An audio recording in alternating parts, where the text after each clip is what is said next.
Hello everyone, मेरा नाम ग्वाडियर है और आज के इस ग्वाडियर मेंटरशिप के लेक्चर 1 के डाउट सेशन में जो है हम समझेंगे कि हमारे पास टोटल कितने डाउट्स आए हुए हैं एंड उनका सॉल्यूशन क्या है।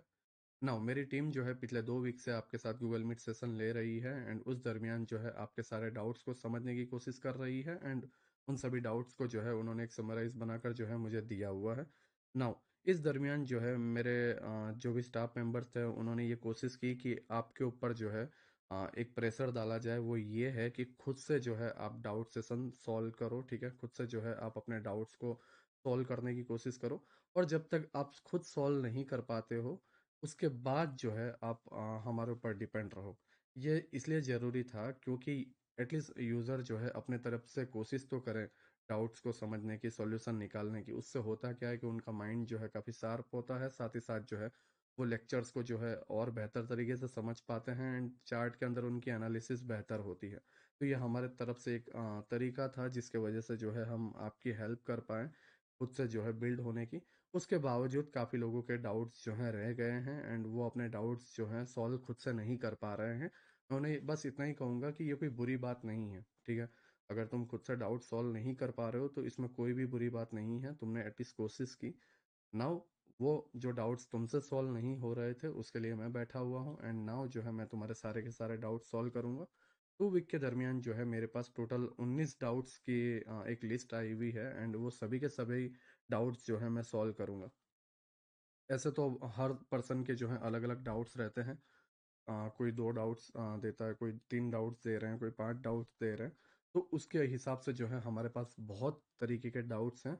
बट उन सभी के जो मेन मेन पॉइंट है जिसके अंदर वो सब कैटेगरी में आते हैं, वो सारे मेन पॉइंट की लिस्ट जो है मुझे दे दी गई है एंड इसी पर जो है मैं आपके साथ बात करूंगा एंड हर एक डाउट्स को जो है मैं इतने डिटेल में एक्सप्लेन करूंगा जिसके वजह से जो है आपको काफ़ी हद तक हेल्प मिल पाए एंड आप इस पूरे पॉइंट को जो है या पूरे इस स्ट्रक्चर को जो है सही तरीके से समझ पाओ। नाउ जो एडवांस ट्रेडर हैं जिन्होंने खुद से अपने डाउट सॉल्व कर लिए हैं, मैं उन्हें भी रिक्वेस्ट करूंगा कि वो पूरी लेक्चर को जो है डिटेल में देखें क्योंकि कहीं ना कहीं कुछ ऐसे पॉइंट्स होंगे जो मैं एक्सप्लेन करने के टाइम बोल दूंगा या एक्सप्लेन करने के टाइम जो है मैं समझाऊंगा, जिससे जो है फ्यूचर में जब आप लाइव ट्रेडिंग के जब बैटल में फंसे रहोगे तब उसके अंदर जो है आपको काफ़ी हद तक हेल्प मिलेगी जिसको जो है एक्सपीरियंस बोलते हैं। तो मैं ये सजेशन दूंगा कि प्लीज़ आप इस लेक्चर को जो है पूरा का पूरा देखो। नाउ अब जो है हम डाउट्स को स्टार्ट करते हैं। हमारे पास पहला डाउट्स है कि बायस कहाँ से हम स्टार्ट करें। ठीक है, उसी के अंदर है कि मैं मंथली टाइम फ्रेम पर क्या देखूं, वीकली टाइम फ्रेम पर क्या देखूं एंड डेली टाइम फ्रेम पर क्या देखूं। ठीक है, तो ये हमारा पहला डाउट है। पहला डाउट ये है कि बायस कहाँ से शुरुआत करूँ? लोगों को ये समझ में नहीं आ रहा है कि बायस कहाँ से शुरुआत करूँ एंड उसके अंदर भी वीकली में क्या देखूँ, डेली में क्या देखूँ, मंथली में क्या देखूँ। नाउ अगर आप इसके अंदर थोड़ा-सा भी जो है एक माइंड यूज़ करोगे तो वो समझ में आएगा कि मैंने लेक्चर 1 के जब मैंने बनाया था 5 आवर्स का, उसी के अंदर मैंने आपको बताया था कि हायर टाइम फ्रेम से जो है हमें एनालिसिस शुरू करनी होती है। मंथली टाइम फ्रेम के अंदर बायस में ऑर्डर ब्लॉक, एफईजीज देखने होते हैं, मिटिगेशन ब्लॉक, इम्बैलेंस, ये सारी चीज़ें जो है हमें देखनी होती है, लिक्विडिटी वॉइड्स, हर तरीके के ब्लॉक्स, ये सारी चीज़ों को जो है मैंने डिटेल में एक्सप्लेन किया था। उसके बावजूद भी जो है इन्हें ये डाउट्स हैं। नाउ जो एडवांस ट्रेडर हैं उन्हें ये लग सकता है कि ये तो कितना बेसिक डाउट है कि मैं बायस कहाँ से स्टार्ट करूँ, मैं मंथली टाइम फ्रेम पर क्या देखूँ, वीकली टाइम फ्रेम पर क्या देखूँ, डेली टाइम फ्रेम पर क्या देखूँ, जबकि ये सीधी सी बात है कि monthly time frame, weekly and daily time frame पर जो है हमें ऑर्डर ब्लॉक, एफईजी एंड हर तरीके के पीओआई देखने होते हैं। बट इसके अंदर जो है अगर आप स्टूडेंट के तरफ से देखोगे या जब आप खुद उस जगह पर फंसोगे तब आपको समझ में आएगा कि वो यूज़र क्या कहने की कोशिश कर रहा है। अब मैं उसको थोड़ा डिटेल में समझाता हूँ कि वो क्या कहने की कोशिश कर रहा है या वो किस सिचुएशन में फंसा हुआ है। अगर आप देखोगे डेली टाइम फ्रेम पर जो है प्राइस के अंदर एक बड़ी गिरावट आई, सडनली प्राइस के अंदर एक रिजेक्शन मिलता है एंड उसके बाद 2 दिन बाइंग चलती है एंड आज के ये दिन जो सेलिंग का चल रहा है वो चल रहा है। ठीक है, तो अब हम जो हैं, जैसे कि मैं इस जगह पे अटका हुआ हूँ, मैं क्या करूँ? नहीं जानता। कैसे करूँ? नहीं जानता। क्यों नहीं जानता? क्योंकि ये बॉटम से ये हाई तक जो बाइंग आई हुई है, उसके अंदर डेली टाइम फ्रेम पर ना कोई ऑर्डर ब्लॉक है, ना कोई एफवीजी है, ना ही कोई पीओआई है। तो मैं कहाँ से इस बाइंग को पकड़ूं? साथ ही साथ यहाँ पर ये जो रिजेक्शन सेलिंग कैंडल आई है, इसके अंदर भी अगर आप देखोगे तो यहाँ पर ना कोई ऑर्डर ब्लॉक था, ना कोई एफवीजी था, फिर भी जो है प्राइस के अंदर सेलिंग आई है। तो मैं ये सेलिंग को कैसे पकड़ूं? एक एक कैंडल जो डेली टाइम फ्रेम की है या डेली टाइम फ्रेम का जो मूव है, वो कम से कम जो है 100 से 150 पॉइंट का बनता है। तो मैं क्या करूं इस जगह पर?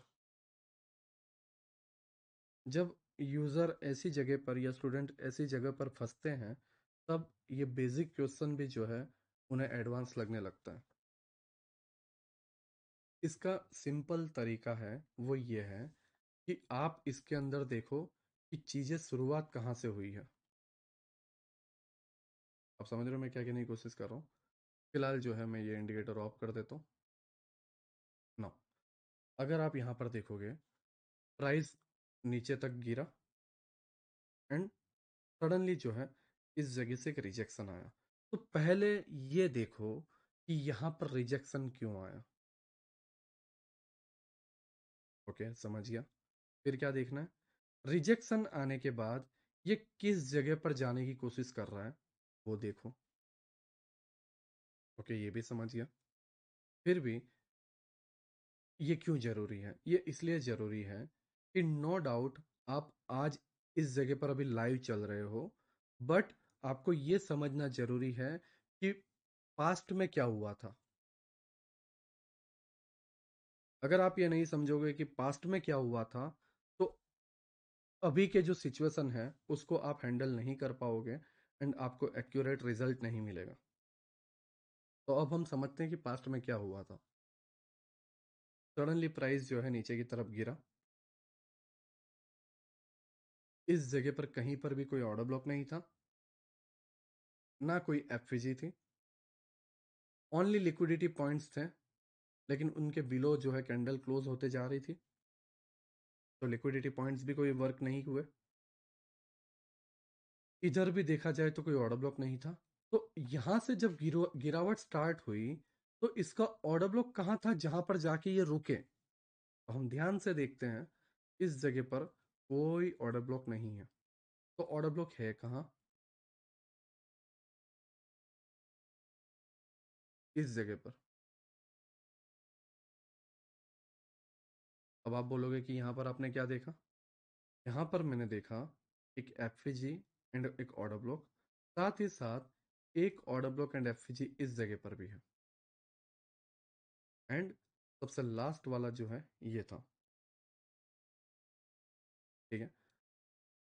अब लोगों के माइंड में जो है कंफ्यूजन आएगी कि यहाँ पर दो दो पीओआई है, मैं कौन से वाला लूँ? ठीक है।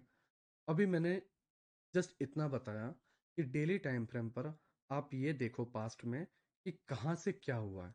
गिरावट आई तो क्यों आई, और अगर गिरावट आई तो ये कहाँ पर जाके रुकेगी, और रुकी तो क्यों रुकी, इसके वजह से।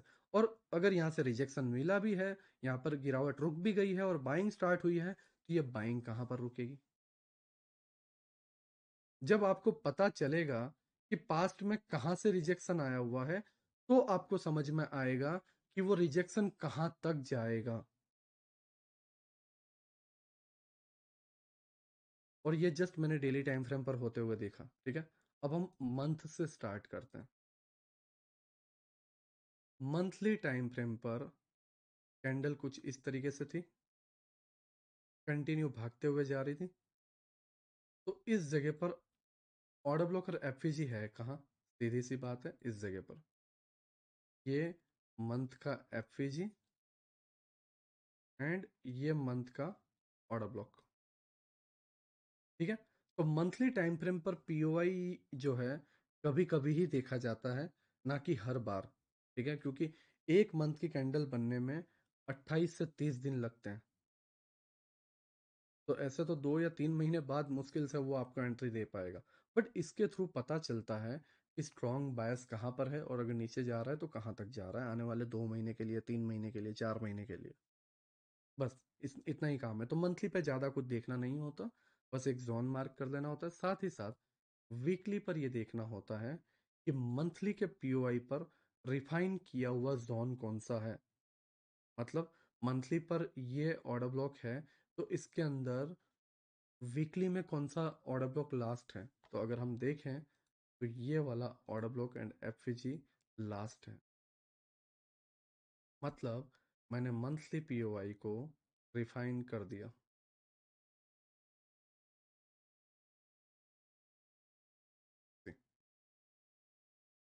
ओके, नाउ अब क्या करना है, इसी वीकली को और रिफाइन करना है डेली पे जाके। और हमें क्या मिला, इस जोन के अंदर ये वाला ऑर्डर ब्लॉक मिला, ना कि ऊपर वाला एफिजिएंट ऑर्डर ब्लॉक। तो अपने आप क्लियर हो गया कि कौन सा ऑर्डर ब्लॉक वर्क करेगा एंड कौन सा ऑर्डर ब्लॉक जो है फेल होने वाला है। एंड सेम अगर आप देखोगे तो ये वाला जो ऑर्डर ब्लॉक है ये वर्क करेगा, और ये वाला जो ऑर्डर ब्लॉक एंड एफजी है ये आपके सामने लाइव टूटता हुआ देखने को मिलेगा।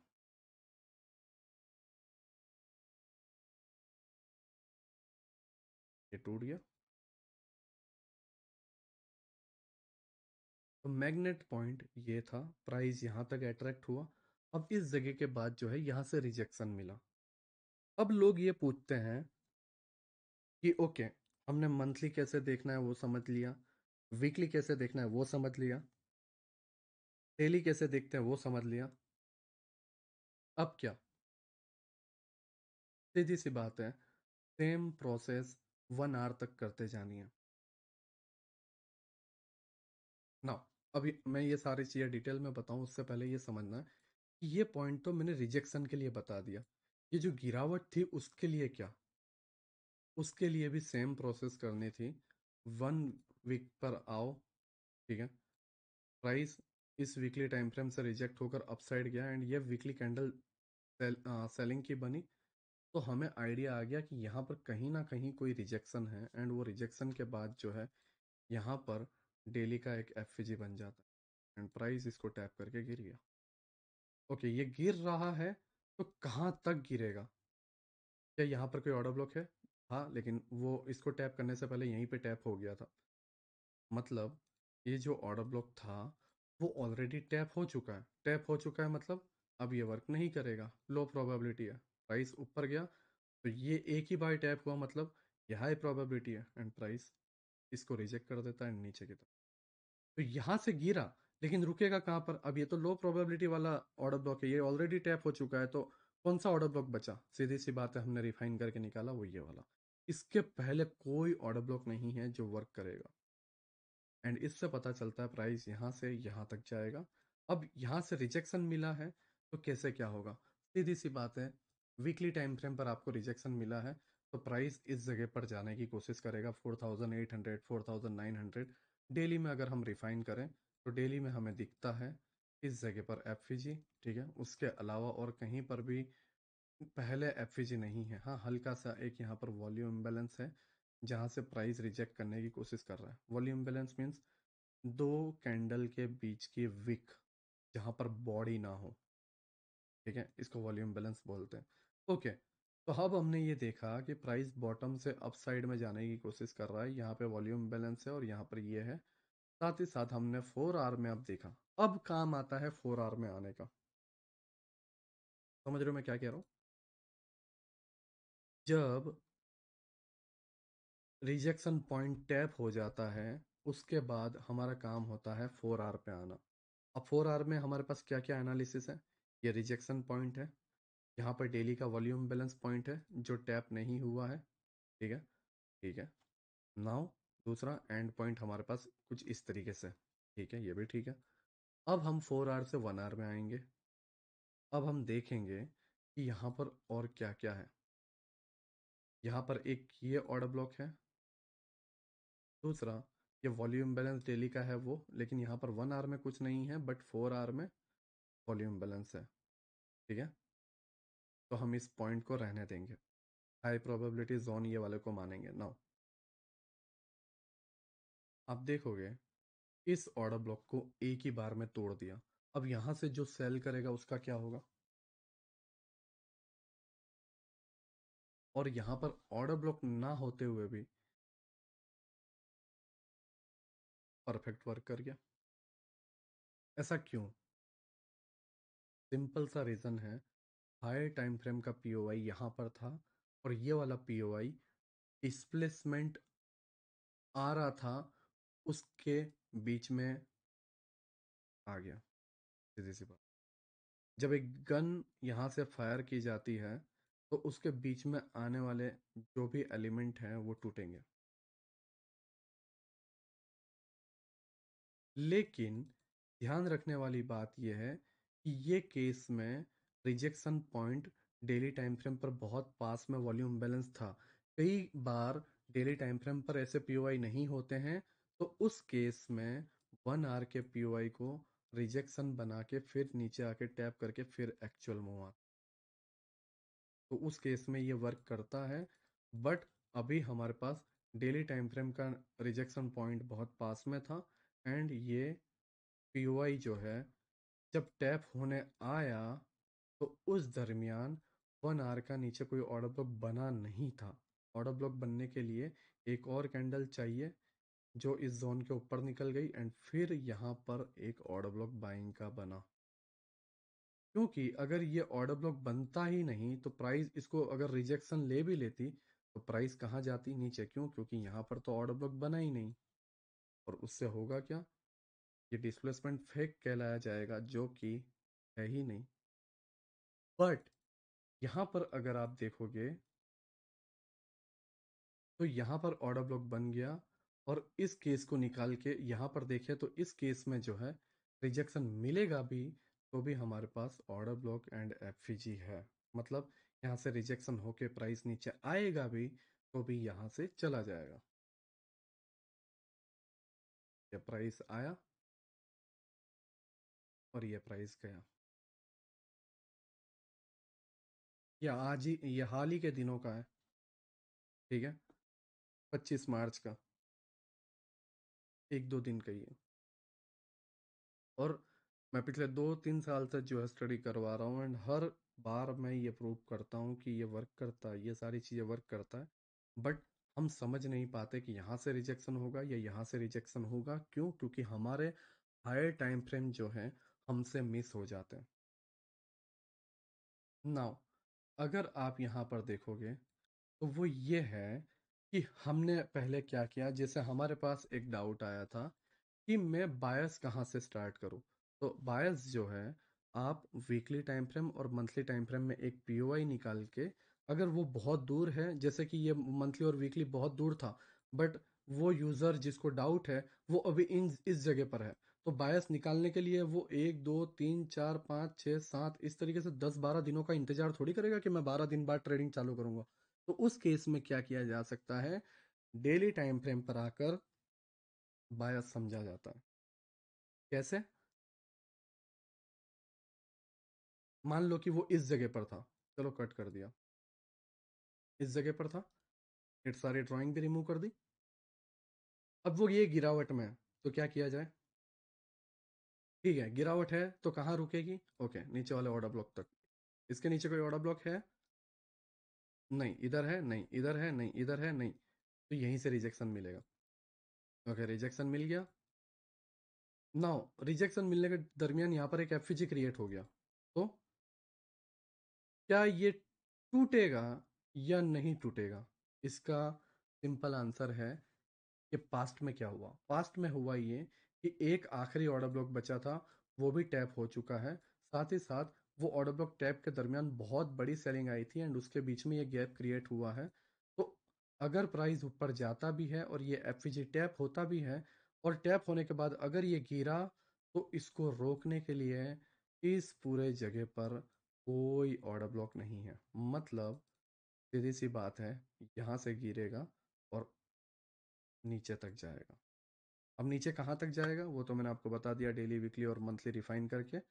बट वो अगर इस सिचुएशन में भी यूजर होगा तो डेली टाइम फ्रेम के अंदर पास्ट में क्या हुआ, होने के बाद वो कहाँ तक जा रहा है, इस जगह तक, और इस जगह के बाद क्या रिजल्ट मिलेगा, ये सारे रीडिंग करने के बाद अपने आप बायस क्लियर हो गए। नाउ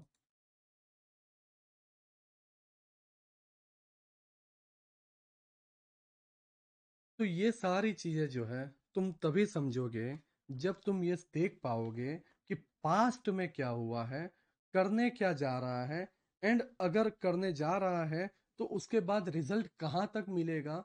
ये सारी चीजें जो है मिलाकर पता चलती हैं कि हमारे एक्चुअल बायस किस जगह पर, कहाँ पर और कैसे है। आई होप आपको समझ में आया हो कि मैंने क्या कहने की कोशिश की। नाउ दूसरा, मान लो यहाँ पे ये रिजेक्शन मिला भी, तो ये एक प्रॉब्लम आती है कि डेली, मंथली और वीकली पर हमने देख भी लिया, बट 4 आवर एंड 1 आवर पे क्या करें। सीधी सी बात है, प्राइस बॉटम से ऊपर गया है तो पुल बैक लेगा। पुल बैक कहाँ लिया जाता है, 4 आवर एंड 1 आवर पे। प्राइस ऊपर गया, 4 hour order block and FG. 1 hour पे अगर आप देखोगे तो 1 आवर पे ये वाला एक order block down, 1 hour order block and FG down, और कहाँ तक जाने की कोशिश कर रहा है, ये ऑर्डर ब्लॉक इस जगह पर है, बट लास्ट पीओआई इस जगह पर है। तो प्राइस अभी इस जगह पर जाने की कोशिश कर रहा है। इस जगह पर क्यों, ये एफजी तो टैप हो गया था बट ऑर्डर ब्लॉक टैप होना बाकी है। सेम 30 मिनट में भी ऑर्डर ब्लॉक टैप होना। बस इतनी सी चीज है।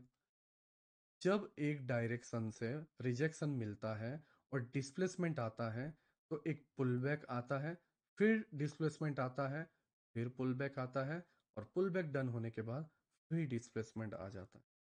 इसी तरीके से बायस सर्कल चलता जाता है, कहाँ तक, एंड पॉइंट तक, जहाँ से रिजेक्शन होके फिर ट्रेंड रिवर्स होगा, एंड फिर ये सारी प्रोसेस वापस होंगी। फिर ट्रेंड यहाँ से रिवर्स होगा और फिर ये सारी प्रोसेस उस जगह पर वापस होगी। और इसी सर्कल के अंदर जो है हमेशा प्राइस मूव करता रहता है, बायस बनते रहते हैं, बायस बिगड़ते रहते हैं, टीपी डन होते हैं, रिजेक्शन मिलता है, कंटिन्यूशन होता है, बस ये सारी चीज़ें चलती रहती है। और इसी के दरमियान हम 1 आवर 4 आवर को सही तरीके से इस्तेमाल करने के लिए जो है यूज़ करते हैं। आई होप आपको पहले डाउट के अंदर जो है पूरी तरीके से सॉल्यूशन मिल गया हो। अब इस डाउट को सॉल्व करने के लिए मुझे लगे तकरीबन 20 मिनट के आसपास। ठीक है, मैंने पूरी कोशिश की इसको पूरे डिटेल में एक्सप्लेन कर पाऊँ। हर अलग अलग सिचुएशन पर मैंने उस यूज़र को खड़े रखने की कोशिश की है। पहला, एक बंदा जो अभी प्रेजेंट में अटका हुआ है, नहीं पता कि ऊपर भी एफईजी नहीं है, नीचे भी ऑर्डर ब्लॉक एफईजी नहीं है, तो कहाँ से क्या ट्रेड लो। एक्यूरेट हमने जोन निकलवा दिया कि ओके, डेली टाइम फ्रेम पर ना नीचे कोई ऑर्डर ब्लॉक एफईजी है, ना ऊपर कोई ऑर्डर ब्लॉक एफईजी है, तो गिरा कहाँ से, गिरा इधर से, जाएगा कहाँ तक, इस जगह तक, और मुंह कहाँ से बाइंग का आएगा, इस जगह से, निकल गया सॉल्यूशन। बट अब यहाँ पर प्राइस आएगा तो इमीडिएटली नहीं कूदना है। 15 मिनट में intermediate term low, intermediate term high, या 1 आवर में इंटरमीडिएट टर्म लो बनते ही। Intermediate term low means left side में 3 कैंडल का स्विंग, मिड की 3 कैंडल की स्विंग, एंड राइट की 3 कैंडल की स्विंग। यूट्यूब का लेक्चर नंबर 7 देख लेना, आपको पूरा आइडिया आ जाएगा। ठीक है, वो बेसिक चीज़ है, आप हर तरीके से समझ जाओ। और यहाँ पर ये बन जाए, उसके बाद ऑर्डर ब्लॉक या फिर से आप ट्रेड ले लो। मैं बात कर रहा हूँ 1 आवर की। ठीक है, नाउ आपको पहला डाउट जो है समझ में आ गया हो। अब जो है हम डाउट नंबर 2 पर चलते हैं। वो है, समटाइम्स डेली टाइम फ्रेम पर जो है कुछ भी क्लियर नहीं रहता। ठीक है, बट बायस जो है 4 आवर के टाइम फ्रेम पर चेंज हो जाता है। इसके लिए सॉल्यूशन क्या है, इसको मैं कैसे डिफाइन करूं। पहला डाउट था, बायस हम कहाँ से शुरुआत करें, मंथली टाइम फ्रेम में क्या देखें, वीकली टाइम फ्रेम पर क्या देखें, डेली टाइम फ्रेम पर क्या देखें। दूसरा डाउट आता है कि डेली टाइम फ्रेम पर कुछ भी क्लियर नहीं रहता, बट 4 आवर के टाइम फ्रेम से जो है बायस चेंज हो जाते हैं।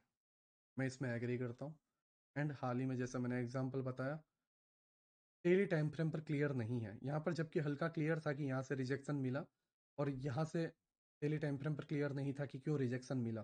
बट 4 आवर के पीओआई ने रिजेक्शन दे दिया। मैं फिर से समझाता हूँ। डेली टाइम फ्रेम पर यहाँ पे तो पता चला कि ओके यहाँ से बाइंग आ रही है, क्यों? क्योंकि यहाँ पर मंथली, वीकली एंड डेली का रिफाइंड पीओआई था, ठीक है। बट यहाँ से क्यों रिजेक्शन आ रहा है, और यहाँ से ये तकरीबन 222 पॉइंट कैसे गिर गया? जैसा उस यूजर ने बताया कि 4 आवर का टाइम फ्रेम बायस चेंज कर देता है। हाँ, मैं एग्री करता हूँ। जैसे यहाँ पे 4 आवर का पीओआई टैप हुआ, रिजेक्शन। 1 आवर में टैप हुआ, रिजेक्शन। हो सकता है प्राइस यहाँ पर आए और इसको टैप करके रिजेक्शन लेने की जगह पर इसको ब्रेक कर दे और इस लो से भी नीचे चला जाए। हो सकता है, हो सकता है। मैं ये नहीं बोलता कि ये नहीं होगा, वो एकदम एक्यूरेट वर्क करेगा। हो सकता है, डिपेंड करता है। कल ईरान ने कुछ उठकर कर दिया, या कहीं और जियोपॉलिटिकल चीजें हो गई, या ट्रम्प ने कुछ बोल दिया, या कुछ भी हो सकता है। बट हमेशा उसके पीछे एक लॉजिक, एक रीजन होता है। अटैक हुआ तो भी अटैक हुआ तो वो चीजें हुई हैं। बट इस जगह पर रिजेक्शन क्यों मिला? मैंने आपको पहले ही बताया। डेली टाइम फ्रेम का पीओआई टैप हुआ था, डिस्प्लेसमेंट मिला, उसके बाद प्राइस आता है पुल बैक में। डिस्प्लेसमेंट मिला, फिर प्राइस आता है पुल बैक में। दो तरीके के पुल बैक आए। मे भी यहाँ से इस जोन को टैप करने के बाद ऊपर जाए, तो ऊपर इस जगह से फिर पुल बैक आए, और इसी तरीके से प्राइस चलता रहता है। जैसे कि ये गिरावट में आप देखो, ऊपर से ये गिरा, गिरा, पुल बैक, गिरा, पुल बैक, ठीक है। ये गिरा, ये पुल बैक, गिरा, पुल बैक, फिर गिरा, ये पुल बैक, गिरा, फिर पुल बैक, गिरा, फिर पुल बैक। अब बायस अपसाइड के हो गए, ऊपर पुल बैक, ऊपर पुल बैक, ऊपर पुल बैक। अब बायस डाउन साइड के हो गए, गिरा, पुल बैक, गिरा, पुल बैक, गिरा, पुल बैक, गिरा, पुल बैक, गिरा, पुल बैक, गिरा, पुल बैक। इसी तरीके से प्राइस हर बार चलता रहता है। तो ये सारी चीज़ें जो पुल बैक आनी होती हैं, पुल बैक हमेशा 1 आवर या 4 आवर के पीओआई से आता है। इसको याद रखना।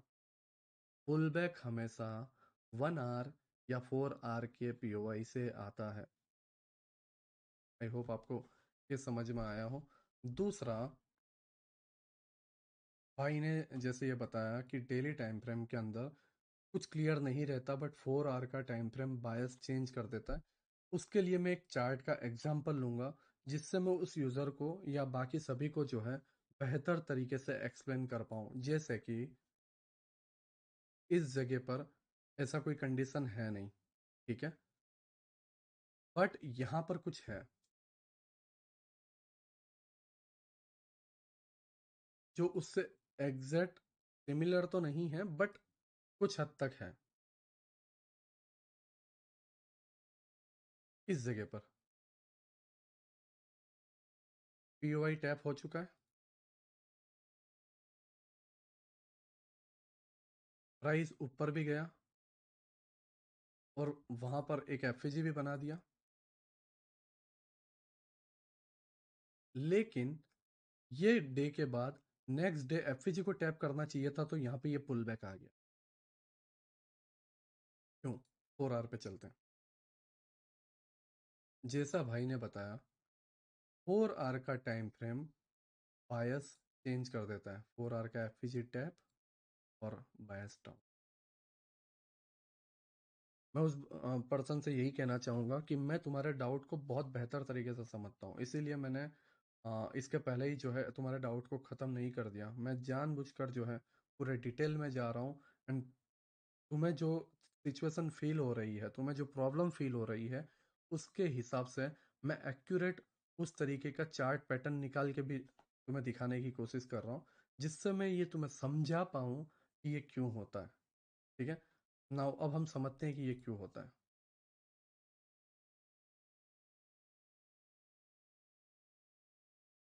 यहाँ पर एक डेली टाइम फ्रेम का पीओआई था। पीओआई के बाद डिस्प्लेसमेंट आया। डिस्प्लेसमेंट के बाद आता है पुल बैक। 1 आवर पे देखा डिस्प्लेसमेंट और ये मेन पुल बैक। 4 आवर में FVG tap and pull back. Now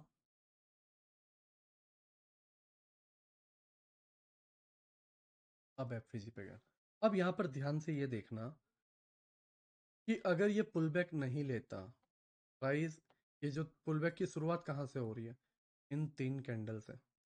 अगर ये 3 कैंडल नहीं बने होते और ये 3 कैंडल ने इस गैप को फिल कर दिया होता और उसके बाद नेक्स्ट डे स्टार्ट होता, तो डेली टाइम फ्रेम पर एफवीजी क्रिएट ही नहीं हो पाती और प्राइस को आने वाले टाइम पर सेलिंग का रीजन ही नहीं मिलता।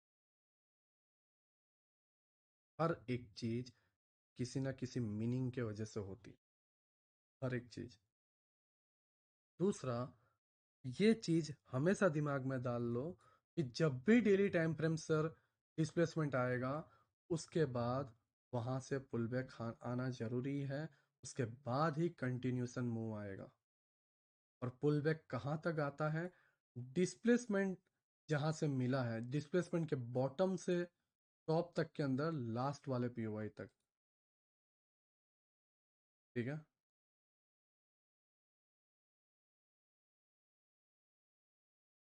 सी 15 मिनट के अंदर एक लास्ट हल्का सा ऑर्डर ब्लॉक है जिसको प्राइस टैप करता है। इसको अगर मैं और रिफाइन करूं, चलो इसको हम और डिटेल में देखते हैं। 5 मिनट।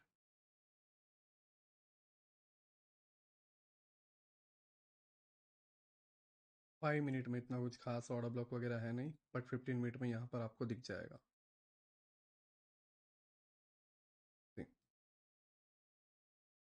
15 मिनट का हल्का सा एफ एंड ऑर्डर ब्लॉक, ये ऑर्डर ब्लॉक है। और ऊपर जो हल्का सा गैप है इस जगह पर, वो एफ है। बाकी दूसरे टाइम फ्रेम पर देखोगे तो सारे टाइम फ्रेम टैप हो चुके हैं। प्राइस इसको लेता है एंड उसके बाद एंड उस जगह पर 3 मिनट 1 मिनट में भी पीओआई होगा, बट वो बहुत छोटा होगा। नाउ तो क्या हर बार 15 मिनट के रिफाइन वाले पीओआई से आएगा? नहीं, हमेशा 1 आवर या 4 आवर के लास्ट पीओआई पे ही आता है। बट समटाइम्स डिस्प्लेसमेंट बहुत छोटा होता है क्योंकि रेंज ही छोटी है। डेली टाइम फ्रेम पर आप देखो क्या रेंज है। ये पीओआई को टैप करके ऊपर गया तो सिर्फ एक ही दिन में वहां नए एफईजी तक पहुंच गया। तो ये बॉटम से ये हाई तक में रेंज ही कहाँ है कि जहां पर बड़ा पीओआई बने। तो प्राइस इजीली पहुंच गया, जिसके वजह से इसके अंदर 1 आवर के इतने स्ट्रॉन्ग पीओआई क्रिएट नहीं हो पाए, तो 15 मिनट का हमने पीओआई लिया। एंड 4 आवर के अंदर सेलिंग का रीजन था कि वहाँ पे 4 आवर का एफईजी था। डिस्प्लेसमेंट के बाद पुल बैक आता है तो 4 आवर के एफईजी से वो पुल बैक लिया। दूसरा, वहाँ पर एक लॉजिक भी था कि अगर पुल बैक नहीं लेता और ऊपर ही जाता रहता तो ये कैंडल की वीक ये पूरा कवर अप कर देती और यहाँ पर डेली टाइम फ्रेम का एफईजी बन नहीं पाता और फिर आने वाले दिनों में प्राइस गिरता नहीं। तो हर एक चीज का मीनिंग होता है, हर एक चीज का लॉजिक होता है। बट इसका सिंपल और एक्यूरेट आंसर यही है कि जब डिस्प्लेसमेंट आता है तो उसके बाद पुल बैक आता है, फिर डिस्प्लेसमेंट, फिर पुल बैक आता है। अगर आप यहाँ पर देखोगे इस जगह पर डेली टाइम फ्रेम का एफईजी था, रिजेक्शन आ गया। हम देखते हैं 4 आवर पे। हाँ, रिजेक्शन आया। हम 1 आवर पे देखें। हाँ, रिजेक्शन आया। रिजेक्शन यहाँ तक आया, उसके बाद पुल बैक आया। यहाँ से इस बॉटम तक प्राइस गिरा और इसके बाद पुल बैक आया। क्यों? ये पीओआई को टैप कर सके एंड फिर कंटिन्यूशन आया। ये हर डेली टाइम फ्रेम पर जब पीओआई डन होता है या रिजेक्शन होता है तो आता है। और उसके वजह से जो है हमें ये लगता है कि 4 आवर के अंदर ये क्यों हुआ, ये 1 आवर के अंदर बायस कैसे चेंज हो गए। लेकिन ये ऐसा होता है। ठीक है, क्यों? क्योंकि डिस्प्लेसमेंट आने के बाद पुल बैक आता है एंड वो 4 आवर के वजह से बायस चेंज होते हैं। कई बार ये हो सकता है कि दोनों तरफ पीओआई ना हो, जैसे कि ये एक सिचुएशन है। इस जगह पर एक हल्का सा वॉल्यूम बैलेंस है, बट ये टूट गया। ठीक है, अब ये एक ऑर्डर ब्लॉक ही बचा है। अब इस जगह पर क्या किया जाए? तुम अगर इसे ध्यान से देखोगे तो यहाँ पर इसकी लिक्विडिटी लेने के बाद एक स्विंग बनाया गया है। इसकी एक लिक्विडिटी लेने के बाद,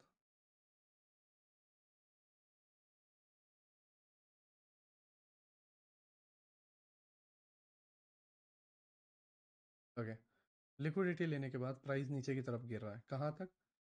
इसके लास्ट पीओआई में। क्यों? क्योंकि रेंज बहुत छोटी है, क्लियर एक्यूरेट और ओबी भी नहीं है, वॉल्यूम बैलेंस ही है, एफवीजी भी क्रिएट नहीं हो पाया।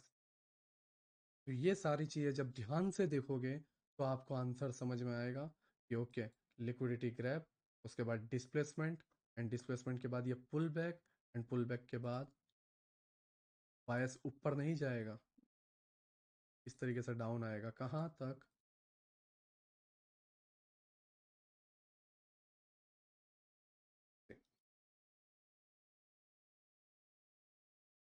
Up, down, up, down. 1 hour में देखोगे, डेली में देखो,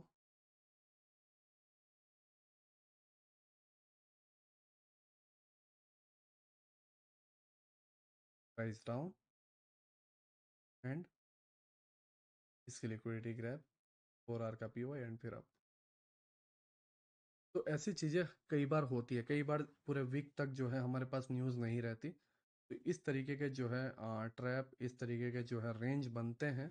मैं इसे ट्रैप नहीं बोलूँगा, रेंज बनते हैं जहाँ पर लिक्विडिटी काफ़ी कम होती है, एंड उस दरमियान 4 आवर में भी हो सकता है। तो मैंने हर तरीके के सिचुएशन को आपको समझाने की कोशिश करी, बट हमेशा एक चीज़ है वो मायने रखता है, वो ये, प्राइस के अंदर मेन पीओआई टैप होने के बाद डिस्प्लेसमेंट आता है, एंड उसके बाद पुल बैक आता ही आता है। दूसरा, पुल बैक आने के बाद जब प्राइस एक डायरेक्शन में भाग रहा होता है कंटिन्यू अप, एंड बैक में कोई स्ट्रक्चर नहीं होता, तो उस दरमियान जरूरी नहीं है कि ये कैंडल इस कैंडल के लास्ट पीओआई को डन करना है, नहीं, पहले पीओआई को लेते ही भाग जाता है।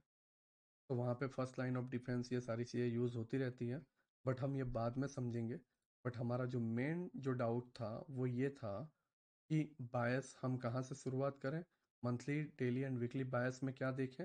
साथ ही साथ जो अभी का डाउट था वो ये था कि डेली टाइम फ्रेम पर क्लियर नहीं होता, बट 4 आवर टाइम फ्रेम पर जो है रिजेक्शन आ जाता है, बायस चेंज हो जाते हैं। तो वहाँ पर हम किस तरीके से डिफाइन कर सकें।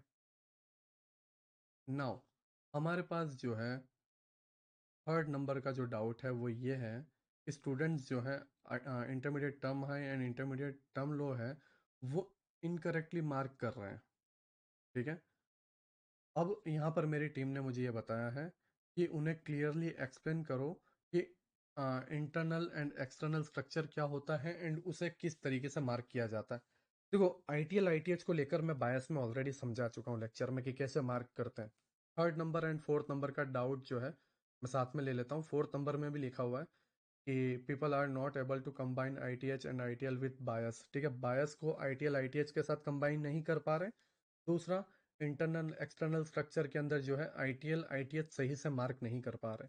तो वो सिंपल सा है, यूट्यूब के अंदर लेक्चर नंबर 7 पर आईटीएल आईटीएच में 2 घंटे के आसपास ऑलमोस्ट समझा चुका हूँ।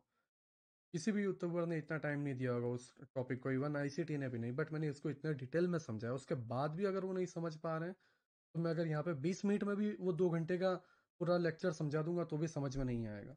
तो उनके लिए मैं बस एक नॉर्मल सा सॉल्यूशन देता हूँ, वो ये कि पहले अपनी दिमाग में ये डालो कि आईटीएल आईटीएच दिखता कैसा है। ठीक है, ज़्यादा दिमाग दौड़ाने की ज़रूरत नहीं है, बस इतना सा देखना है कि आईटीएल आईटीएच दिखता कैसा है। मोस्टली सभी लोगों को क्लियर हो गया, बट जो पूरे तरीके से बिगिनर हैं, जो यूट्यूब के वीडियो सही से नहीं देखते हैं, एंड अगर देखते भी हैं या कोर्स के वीडियो देखते भी हैं, तो उन्हें ये लगता है कि एक वेब सीरीज चल रही है, ओके 5 घंटे का वीडियो बस एक बार देख के निपटा देना। बट उसकी ना नोट्स बनाई जाएगी, ना उसको ड्रॉ किया जाएगा, ना उसके अंदर 2 या 3 दिन प्रैक्टिस की जाएगी, नहीं, बस समझाते जाओ। उसको समझाऊंगा, उसको भी एक ही बार देखेंगे और समझाते जाओ, मजा आ रहा है, ऐसा नहीं होता। ठीक है, तुम्हें समझना पड़ेगा कि आईटीएल आईटीएच दिखता कैसा है। ITH जो एंड में एच है उसका मतलब है हाई, इंटरमीडिएट टर्म हाई। वो कुछ इस तरीके से दिखता है। लेफ्ट में 3 कैंडल स्विंग बनती है सेलिंग की, मिड में 3 कैंडल स्विंग बनती है सेलिंग की, एंड राइट में 3 कैंडल स्विंग बनती है सेलिंग की। यहां पर जो 3 कैंडल स्विंग सेलिंग की बनी हुई है, उसके कैंडल की हाई या वो स्विंग का हाई मिड वाले स्विंग के हाई के ऊपर नहीं जाना चाहिए, नहीं तो ये फेल हो जाएगा। सेम राइट में बने स्विंग के कैंडल की हाई मिड कैंडल के हाई के ऊपर नहीं जाना चाहिए, नहीं तो ये भी फेल हो जाएगा। हमें चाहिए मिड स्विंग का कैंडल जो मेन पॉइंट है वो टॉप पर, एंड लेफ्ट एंड राइट नीचे की तरफ। इसको बोलते हैं intermediate term high. Same bottom के लिए left small swing, mid main swing, right small swing, इसको बोलते हैं इंटरमीडिएट टर्म लो। इसमें भी यही रीज़न है कि इसके स्विंग के लो, मेन कैंडल की लो की जो विक है या पूरे स्विंग की जो लो है वो इस बॉटम के नीचे नहीं जानी चाहिए। सेम राइट की भी इसके नीचे नहीं जानी चाहिए, नहीं तो ये फेल हो जाएगा। ये वाली भी इसके नीचे नहीं जानी चाहिए, फेल हो जाएगा। हमेशा ध्यान ये रखना है कि मिड वाला पॉइंट जो है सबसे लो हो एंड हाई वाला पॉइंट सबसे हाई टॉप पर हो। लेफ्ट वाले एंड राइट वाले से टॉप पर हो, बस इतना ध्यान रखना। अब इसको अगर हम चार्ट पर देखें, 1 आवर देखो, intermediate term high, left swing 3 candle, mid candle, left candle, right candle, ये 3 कैंडल, तो ये लेफ्ट स्विंग बना। मिड कैंडल, मिड जो स्विंग है, mid candle, left candle and right candle, mid swing, इसका right swing, mid candle, left candle and right candle, 3 candle swing ये। तो ये दोनों के जो हाई पॉइंट है, जो हाई पॉइंट है वो इसके हाई के ऊपर नहीं है, तो ये एक परफेक्ट इंटरमीडिएट टर्म हाई हुआ।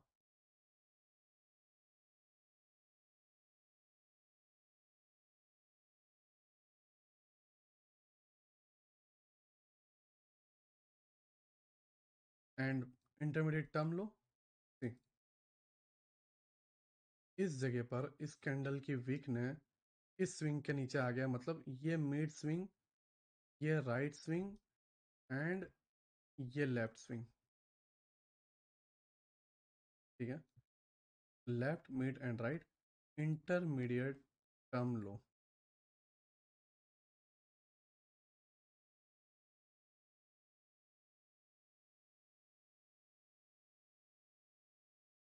Intermediate term high, intermediate term लो। ठीक है, तो ITH बन गया, ITL बन गया। नाउ बाइंग के सारे POI टैप हो चुके हैं, जस्ट एक ये POI बचा है, एंड सेलिंग के POI के अंदर एक ये POI बचा हुआ है। अब या तो दो चीजें होंगी, पहला इंटरमीडिएट टर्म हाई टूटेगा या तो इंटरमीडिएट टर्म लो टूटेगा। सीधी सी बात है। तो ये कौन सा टूटेगा, ये अगर पता चल गया, मान लो कि ये टूटने वाला है, ये अगर पता चल गया, तो इस जोन के लास्ट POI से हम बाई करके यहां तक का ट्रेड ले सकते हैं। और अगर पता चला कि ये टूटने वाला है, तो हम इस लेग के लास्ट POI से यहां से सेल करके यहां तक का ट्रेड ले सकते हैं। तो टूटेगा कौन सा, ये कैसे पता चलेगा? बायस के वजह से, जो भी मैंने बायस में आपको एक्सप्लेन किया। अभी हम 1 आवर पे हैं, डेली पे चलो।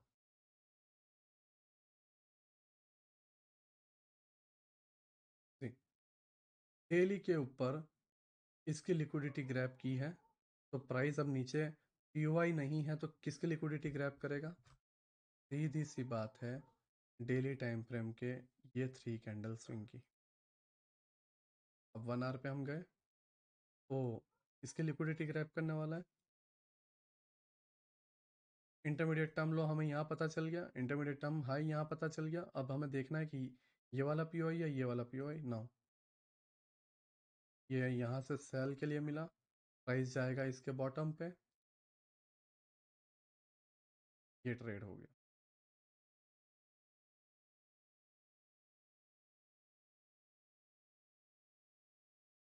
बस इतना सा करना होता है intermediate term high, intermediate term लो में, और कुछ भी नहीं। ठीक है।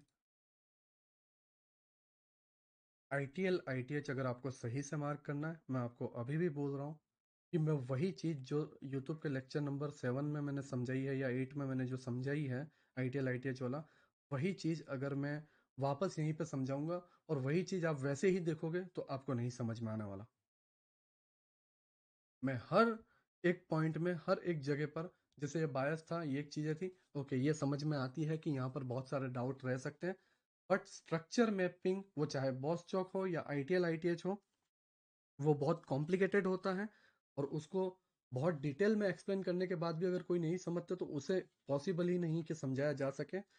अब वो यूज़र पे है कि वो उसको डिटेल में मार्क करे, लेक्चर को डिटेल में देखे एंड सही तरीके से समझ पाए। ठीक है। तो यहाँ पर मुझे माफ करना, फिर भी मैंने पूरी कोशिश की कि मैं ITL ITH तुम्हें जो है समझा पाऊँ। साथ ही साथ मैंने इसको बायस के हिसाब से भी, जो lecture number sorry topic number point 4 था, कि ITL ITH को बायस के साथ कैसे कंबाइन करें। सीधी सी बात है, ITL मार्क करो, ITH मार्क करो, और ऊपर के हिसाब से बायस देखो कि अब प्राइस कहाँ जाने वाला है, किसको टारगेट कर रहा है। सेम अगर मैं रिसेंट के चार्ट की बात करूं, जो अभी हाल ही के टाइम पर हुआ है, अभी हम इस जगह पे हैं, डेली टाइम फ्रेम पर जो है इस जगह पर रिजेक्शन मिला हुआ है। ठीक है। 4 आवर पे जो है प्राइस रिजेक्ट होने के बाद अपसाइड में गया हुआ है। ओके। 4 आवर का इंटरमीडिएट टर्म लो क्या है? ये 4 आवर का इंटरमीडिएट टर्म लो, mid swing, left swing, right swing. ठीक है। 4 आवर का इंटरमीडिएट टर्म है, इस जगह पर कोई भी नहीं है, इस जगह पर भी नहीं है, इस जगह पर है। Mid swing, left swing and right swing. ठीक है। तो ये इंटरमीडिएट टर्म हाई हुआ 4 आवर का, एंड ये इंटरमीडिएट टर्म लो हुआ 4 आवर का। नाउ इसी चीज को 1 आवर पे देखते हैं। इंटरमीडिएट टर्म लो, mid swing, left swing, right swing. Same इस जगह पर अगर देखें लेफ्ट साइड में, तो इंटरमीडिएट टर्म हाई देखते हैं, इसने लिक्विड नहीं, लिक्विडिटी ग्रैब नहीं किया। Mid swing, right swing and left swing, intermediate term high. Okay. And इस जगह पे mid swing, right swing and left swing, intermediate term high. पहला इंटरमीडिएट टर्म हाई कौन सा है? ये वाला। और दूसरा ये है इंटरमीडिएट टर्म लो। तो intermediate term high, intermediate term low, displacement आया। अब कौन सा लेगा, बॉटम लेगा या हाई लेगा? सीधी सी बात है कि हाई लेगा। क्यों? क्योंकि डेली टाइम फ्रेम के POI से रिजेक्शन हुआ है, तो वो डिस्प्लेसमेंट का लो क्यों तोड़ेगा जब तक ऊपर का टारगेट डन ना हो। राइट। तो अगर ये तोड़ेगा, मतलब बायस अप के हैं डेली टाइम फ्रेम पे, बॉटम से रिजेक्शन मिला, बायस अप के हैं, तो मैं इसको ITL ITH में कैसे इस्तेमाल कर रहा हूँ? सीधी सी बात है, ऐसे इस्तेमाल कर रहा हूँ कि इंटरमीडिएट टर्म लो नहीं टूटेगा, इंटरमीडिएट टर्म हाई टूटेगा, और इस पूरे लेग में बायस अगर डेली टाइम फ्रेम पर अप के हैं, तो इस पूरे लेग में बाइंग के लिए लास्ट POI कौन सा है? ओके, ये ऑर्डर ब्लॉक और FVG, तो मैं यहां से बाय करूंगा, और मेरा TP होगा इस जगह पर, इस तरीके से। ठीक है। प्राइस डाउन आया,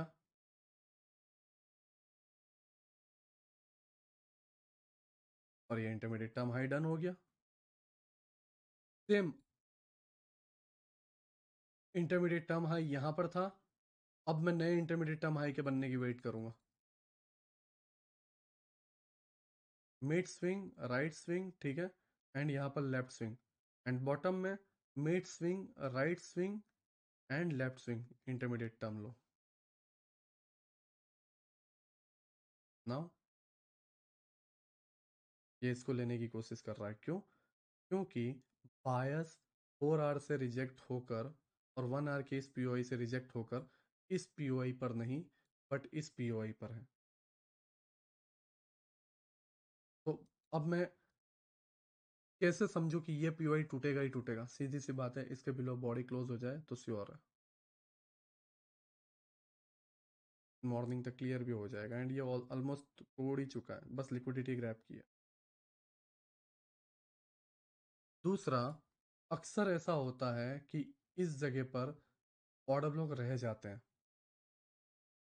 उसका मेन रीजन है कि इस ऑर्डर ब्लॉक एंड एफईजी के पीछे ऐसी एक आधी कैंडल की विक कवर अप करती है, जिसको बोलते हैं ओवरलैपिंग। एंड वो जोन जो है इस तरीके से बनता है।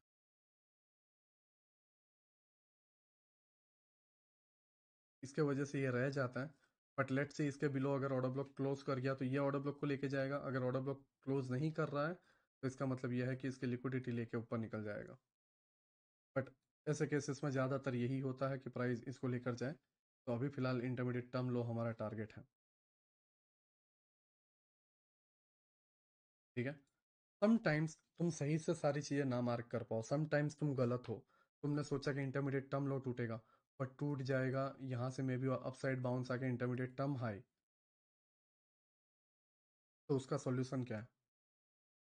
जैसे ये इस पूरे लेग में ये लास्ट ऑर्डर ब्लॉक एफवीजी है, इस पूरे लेग में एक लास्ट ऑर्डर ब्लॉक एफवीजी है, और इसके ऊपर कोई ऑर्डर ब्लॉक एफवीजी नहीं बचा, तो उस केस में अगर ये टूट गया, मतलब समझ जाना कि तुमने जो सोचा था वो गलत है, ये टूटने वाला है ना कि ये।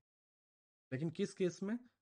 जब लास्ट पीओआई टूट जाता है। इसीलिए मैं यहाँ पे बोल रहा हूँ कि इस बॉटम से हाई तक में यही एक लास्ट पीओआई है, और अगर ये टूट गया मतलब ये लिक्विडिटी टारगेट होगी, क्योंकि और कोई पीओआई है नहीं। तो इस तरीके से समझा जाता है बीच में ही कि टूटेगा नहीं टूटेगा, और कौन सा सही है कौन सा गलत है, बायस को किस तरीके से मिक्स किया जाता है। ठीक है। तो टोटल जो है मैंने 4 डाउट लिए हैं। बायस कहाँ से शुरुआत करें, monthly weekly daily time frame पर कैसे मार्क करें। डेली पर बायस क्लियर नहीं होते, 4 आवर पर बायस जो है चेंज हो जाते हैं। आईटीएल आईटीएच जो है इनकरेक्ट मार्क कर रहे हैं। ठीक है। इंटरनल एक्सटर्नल स्ट्रक्चर में जैसा मैंने बताया कि 4 आवर पर कैसे पीओआई एंड ये सारी चीज़ें हैं, एंड 1 आवर पे कैसा है। दूसरा, इसके अंदर मुझे एक और चीज़ बतानी है। अब कुछ यूजर्स जो हैं 1 आवर 4 आवर की जगह 5 मिनट 15 मिनट में आईटीएल आईटीएच पे जाते हैं, जो कि पूरी तरीके से गलत है। मैं उन्हें बता दूं, जितना डिटेल में जाओगे उतना तुम फंसोगे। उसकी जगह क्या किया जाए? उसकी जगह सीधा सा सिंपल सी बात है, अगर तुमको 15 मिनट में मार्क भी करना है तो ये 1 आवर का जो आईटीएच है और 1 आवर का आईटीएल है, उस उसी हाई को 15 मिनट का आईटीएच और इसी लो को 15 मिनट का आईटीएल बोलो। बाकी सारी चीजें बकवास इस तरीके से समझो। ठीक है। इससे होगा क्या? मेन आईटीएल सेप, इसके अंदर बनने वाले intermediate term low, intermediate term high, last POI. ठीक है, same intermediate term high, intermediate term low, last POI, tap upside. अब बायस नीचे के हैं तो intermediate term high, intermediate term लो,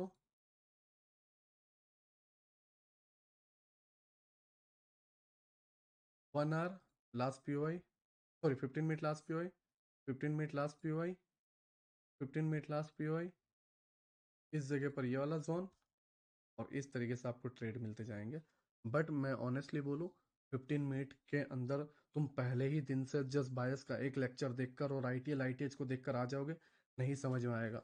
कम से कम 1 से 2 महीने जो है खुद से मैन्युअली ट्रेड पकड़ो, 1 आवर और 4 आवर के आईटीएल आईटीएच से। और जब उसमें पूरे एक्यूरेट हो जाओ, परफेक्ट हो जाओ, लाइव एनालिसिस करो, एक्सपीरियंस आएगा, तब आप 15 मिनट 5 मिनट पर पहुंच पाओगे। और उसके बिना अगर आप जाते हो तो आप बस फंस जाओगे।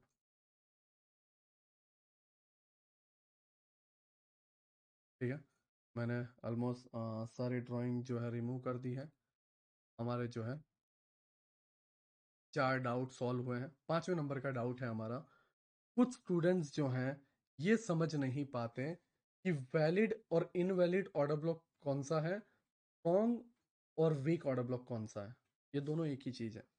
आपको बता दूं, strong and weak order block मेरा ही बनाया हुआ कंसेप्ट है, ठीक है। बट इसके अंदर मेन चीज ये है कि कई बार इसमें कलर वर्क करते हैं, कई बार नहीं करते। जैसे कि इस जगह पर आप देखोगे,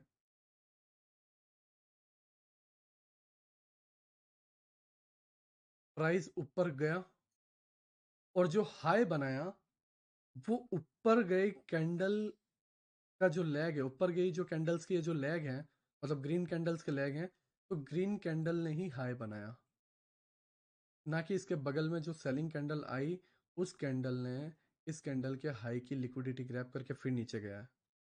तो ये कैंडल मेन स्ट्रॉन्ग कैंडल होती है। बट कई केसेस में क्या होता है, जो बाइंग का लैग है वो बाइंग के लेग का हाई कैंडल ऑर्डर ब्लॉक नहीं बना पाता। जैसे कि इधर देखोगे, ये बाइंग का लेग है, लेकिन इसके अंदर जो ऑर्डर ब्लॉक बनाया वो कैंडल कौन सी है, ग्रीन नहीं बल्कि रेड, ब्लू नहीं बल्कि ब्लैक सेलिंग कैंडल। इसके वजह से हुआ ये कि प्राइस ने इसको तोड़ दी और लिक्विडिटी ग्रैब की।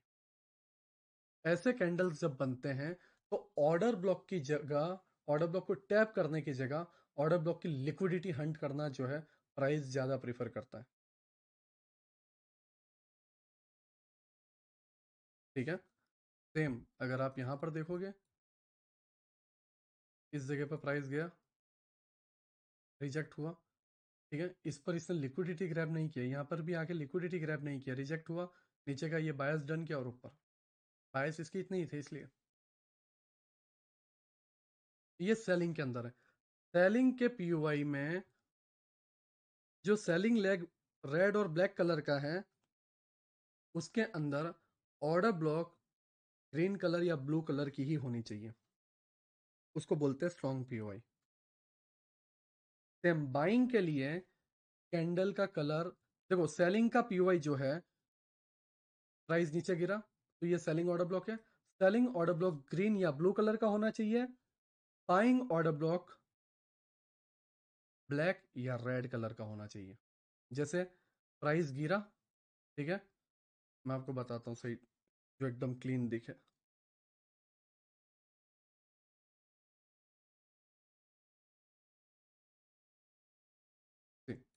इस जगह पर सारे ग्रीन कलर के हैं, बट जो मेन लो है स्विंग का वो ब्लैक कलर वाली कैंडल का है, मतलब सेलिंग कैंडल का।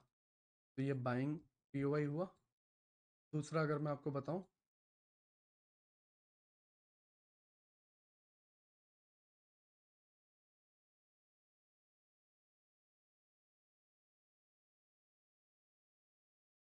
इस जगह पर बाइंग ऑर्डर ब्लॉक, ये स्ट्रॉन्ग ऑर्डर ब्लॉक है, ये वर्क करेगा, ठीक है, बायस तक के लिए। अब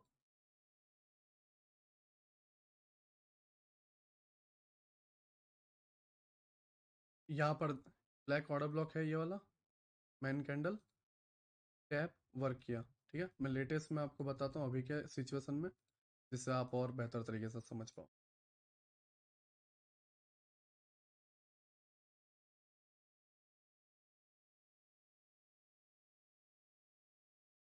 हम्म।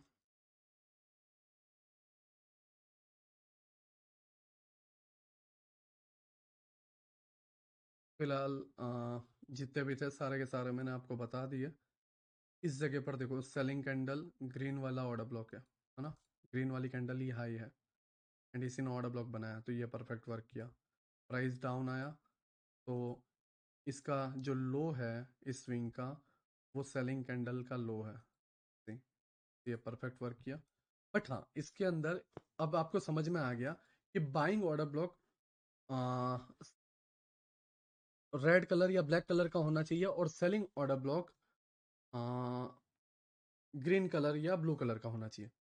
बट ये समझने के बाद भी मैं आपको बताऊं, ये आपको फेल होते हुए देखने को मिलेंगे। मतलब जैसे मैंने बताया था कि selling order block black colour का होना चाहिए, बट यहाँ पर क्या था, ग्रीन कलर का। फिर भी वर्क हुआ। जैसा मैंने आपको बताया था, selling order block green colour और ब्लू कलर का होना चाहिए, बट यहाँ पर ब्लैक कलर का है, फिर भी ये वर्क किया। ऐसा क्यों? इसका बस मेन रीजन है वो ये कि बायस के सपोर्ट में स्ट्रॉन्ग ऑर्डर ब्लॉक हो या वीक ऑर्डर ब्लॉक हो मायने नहीं रखता। बायस को बस इतना सा चाहिए कि वो एंड में सपोर्ट करने के लिए रह जाए। अब यहाँ पर ये क्यों वर्क किया? क्योंकि बायस अप के थे, यहाँ से ये एफईजी तक जाने थे, बट और कोई जरिया नहीं था, तो इसको इसने रीजन बना दिया। और कोई ऑर्डर ब्लॉक नहीं है। ऐसी जगहों पर ये काम करते हैं। इस जगह पर और कोई पीओआई नहीं है, किसी को टैप करके गिर गया।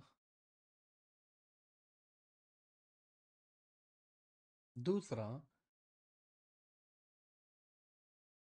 ये वीक ऑर्डर ब्लॉक और स्ट्रॉन्ग ऑर्डर ब्लॉक सही तरीके से वर्क या काम करते हैं 5 मिनट और 15 मिनट में बायस के अगेंस्ट में, या 1 आवर या 4 आवर के अंदर बायस के अगेंस्ट में।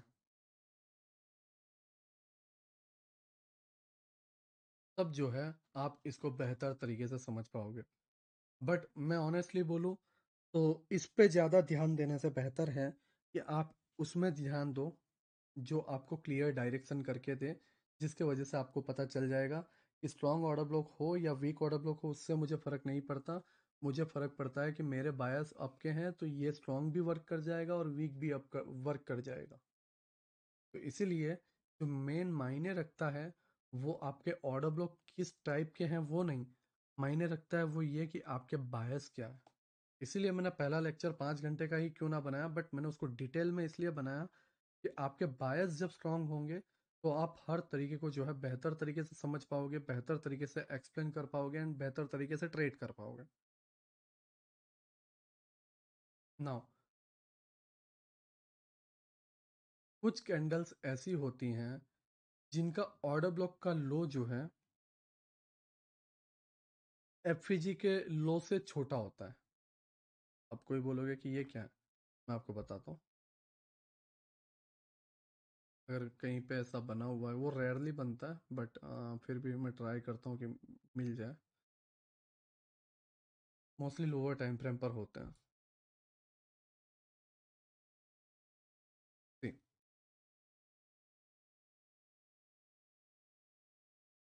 ये भी एग्जैक्ट वैसा नहीं है।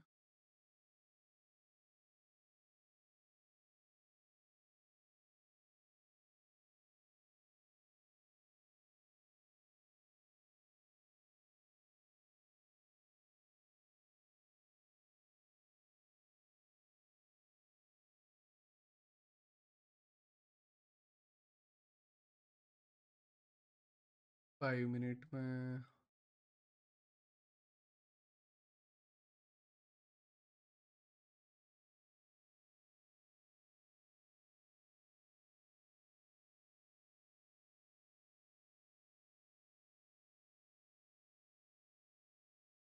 ओके, मैं वो केस स्टडी जो है समझा देता हूँ, अगर नहीं मिलता है मैं कोशिश तो कर रहा हूँ उसको देखने की। हाँ, ये रहा।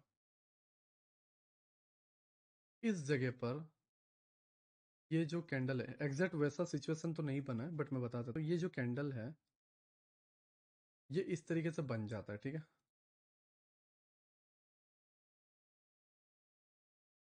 और नेक्स्ट कैंडल भी बन जाती है, देखो बन गई। तो ऑर्डर ब्लॉक भी यही कैंडल बन गई और एफवीजी भी इसी कैंडल के बीच में बन गया।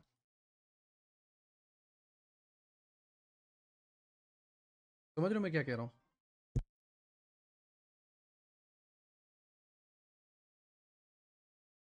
ऑर्डर ब्लॉक भी यही कैंडल एंड एफवीजी भी यही कैंडल। ऑर्डर ब्लॉक ये कैंडल क्यों नहीं? क्योंकि ये कैंडल के पूरा कवर कर लिया है इसके आगे वाली कैंडल ने। इसका हाई भी कवर कर लिया, इसका लो भी कवर कर लिया, तो ये कैंडल जो है हाइड हो गई ब्लैक कैंडल के पीछे।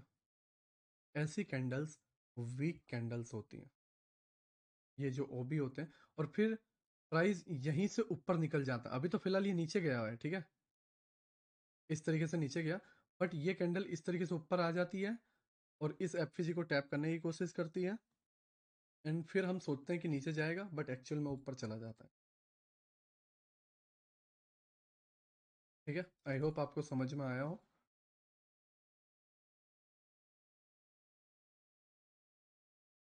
नाउ मैंने weak order block, strong order block जो है समझाने की कोशिश की है, बट मैं ऑनेस्टली बोलूँ तो उसमें ज़्यादा डूबने की नीड नहीं है।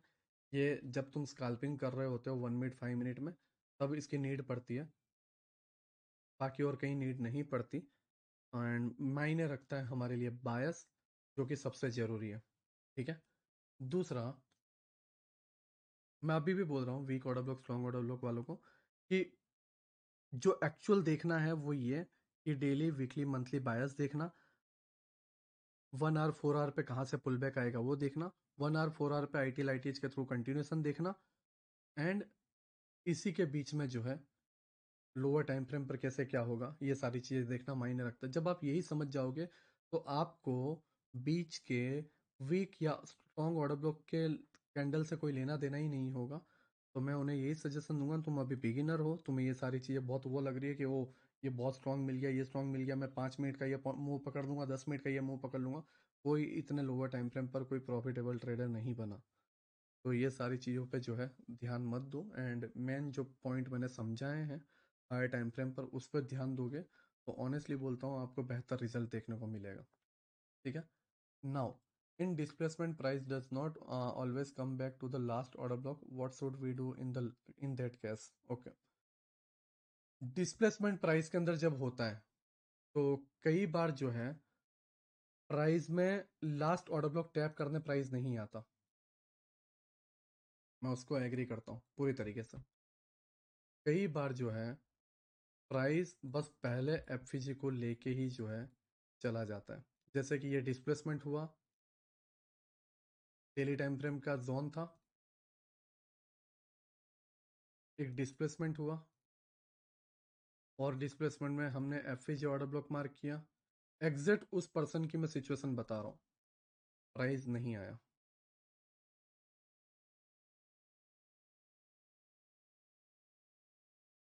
देखो, इसका एक रीज़न होता है, मैं उस पर्सन से डायरेक्ट बात कर रहा हूँ, इसका रीज़न होता है वो ये, कई बार प्राइस जब यहाँ से बहुत बड़ा मूव करने वाला हो, आप यहाँ से देखोगे तो 15 मिनट का ही चार्ट क्यों नहीं था, लेकिन उसके अंदर वो 400 से ज़्यादा पॉइंट का मूव कर चुका है।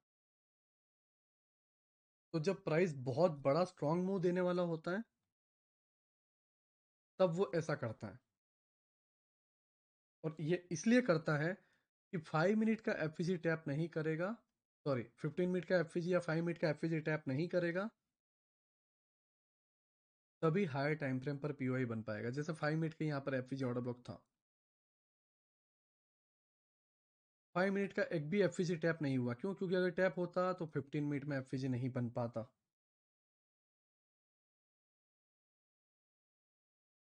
इस चीज को ध्यान देना। तो इसका सॉल्यूशन क्या है?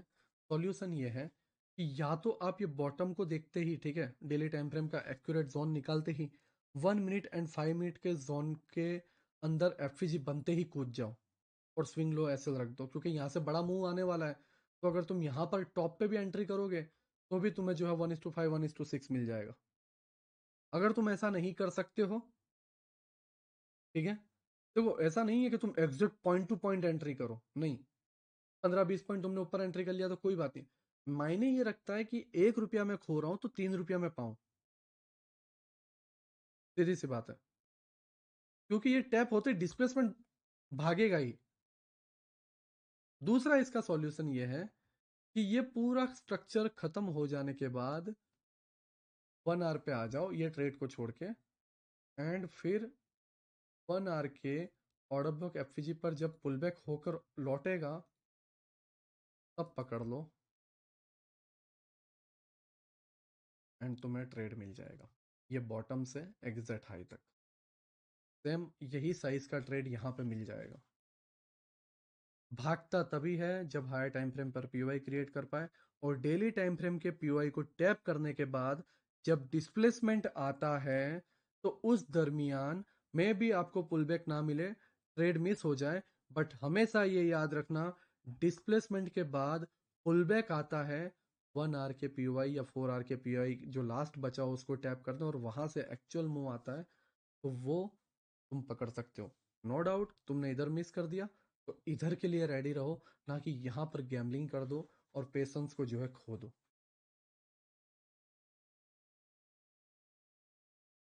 एंड ये every day, every month, every week होता ही रहेगा, एवरी ईयर ये होता रहेगा, तुम ट्रेडिंग करो या ना करो। तो जरूरी यही है कि जो चीज़ मायने रखती है उस पर ध्यान दें। तो मैंने अपने एक्सपीरियंस से बताया कि ये दो सॉल्यूशन है। पहला, 5 मिनट के अंदर एफवीजी बनते ही कूद जाओ, लेकिन कैसे? जब वो एक्यूरेट डेली टाइम फ्रेम के पीवाई के जोन पे जो एक्यूरेट हमने निकाला है वो टैप हो। तो अगर तुम वो नहीं निकाल पाते हो, तुम कंफ्यूज हो, तुम फंस रहे हो, तो या तो दूसरा ऑप्शन है 15 मिनट के एफवीजी पे, या फिर ये पूरा मूव मिस करने के बाद, पुल बैक कन्फर्म करने के बाद 1 आवर 4 आवर से फिर री एंट्री करो एंड फिर आपको एक्यूरेट रिजल्ट मिल जाएगा। ट्रेडिंग ये नहीं होती कि हम सारे मूव पकड़ें, ट्रेडिंग ये होती है कि हम जब भी मूव पकड़ें वो परफेक्ट हो, वो चाहे 5 मूव छूटने के बाद छठा मूव आए, फर्क नहीं पड़ता। ठीक है, तो हमने 6 नंबर का डाउट भी समझ लिया है कि लास्ट ऑर्डर ब्लॉक पे कई कई बार इस तरीके से होता है। तो ये सारी चीज़ों का सॉल्यूशन क्या है? ठीक है, students are not able to understand liquidity. Liquidity पे अभी हमारा टॉपिक और वीडियो आया नहीं है, तो इसको मैं यहाँ पर अभी एक्सप्लेन नहीं करूँगा। लिक्विडिटी के रिलेटेड डाउट्स अभी मैं चाहकर भी सॉल्व नहीं कर सकता, क्योंकि मैंने बायस का पहले 5 घंटे में एक्सप्लेन किया, उसके बाद 90% डाउट सॉल्व किए और लेक्चर से ही हो गया, और उसके बाद अब मैं बायस के डाउट सॉल्व कर रहा हूँ। तो अब लिक्विडिटी के जो डाउट्स हैं उसके लिए पहले लिक्विडिटी का एक कंसेप्ट, एक टॉपिक होना जरूरी है, एक वीडियो लेक्चर होना जरूरी है, जिससे आपके ऑलमोस्ट डाउट सॉल्व हो जाए। उसके बाद भी अगर डाउट्स रहते हैं तो फिर हम लिक्विडिटी के डाउट सेशन में सॉल्व करेंगे। ये बायस का डाउट सेशन सॉल्विंग है, तो यहाँ पर जो है मैं इसको हटा रहा हूँ। ठीक है, और ये स्टूडेंट ऐसा मत सोचना कि वो मेरा डाउट रह गया, तुम पहले कंसेप्ट तो सीख लो। कंसेप्ट मैंने अपने हिसाब से लिक्विडिटी पे बनाया ही नहीं है, और जब बनाया ही नहीं है और तुमने देखा ही नहीं है तो डाउट कैसे आ गए ना? बायस माइन है, लिक्विडिटी मैंने कहीं पे भी नहीं समझाई, और तो लिक्विडिटी के डाउट्स पॉसिबल ही नहीं है, बायस के doubts possible. I cannot understand bias in running market. Please give some analysis. Explain last week's structure and what can be done next along with key levels. ये सारा मैंने आपको एक्सप्लेन कर दिया है। ठीक है, कि बायस रनिंग मार्केट में समझ नहीं पाते। मैंने रनिंग मार्केट में बताया कि सिचुएशन देखो ऐसी है, नीचे भी ऑर्डर ब्लॉक एफजी नहीं है, ऊपर भी ऑर्डर ब्लॉक एफजी नहीं है, तो हमने पास देखा। पास देखने के बाद जो है 1 आवर 4 आवर पे हमने पुल बैक देखा, कंटिन्यूएशन देखा, आईटीएल आईटीएच देखा। तो ये मैं पूरा ऑलरेडी एक्सप्लेन कर चुका हूँ आपको। ठीक है, लास्ट वीक का पूरा स्ट्रक्चर भी मैंने आपको समझा दिया, ऊपर से सेलिंग से लेकर नीचे से बाइंग तक का पूरा मैंने आपको एक्सप्लेन कर दिया है। ठीक है, रही की लेवल्स की बात, जो एक्चुअल लिक्विडिटी है वो हम लिक्विडिटी वाले कंसेप्ट में समझेंगे, की लेवल हाई, की level low.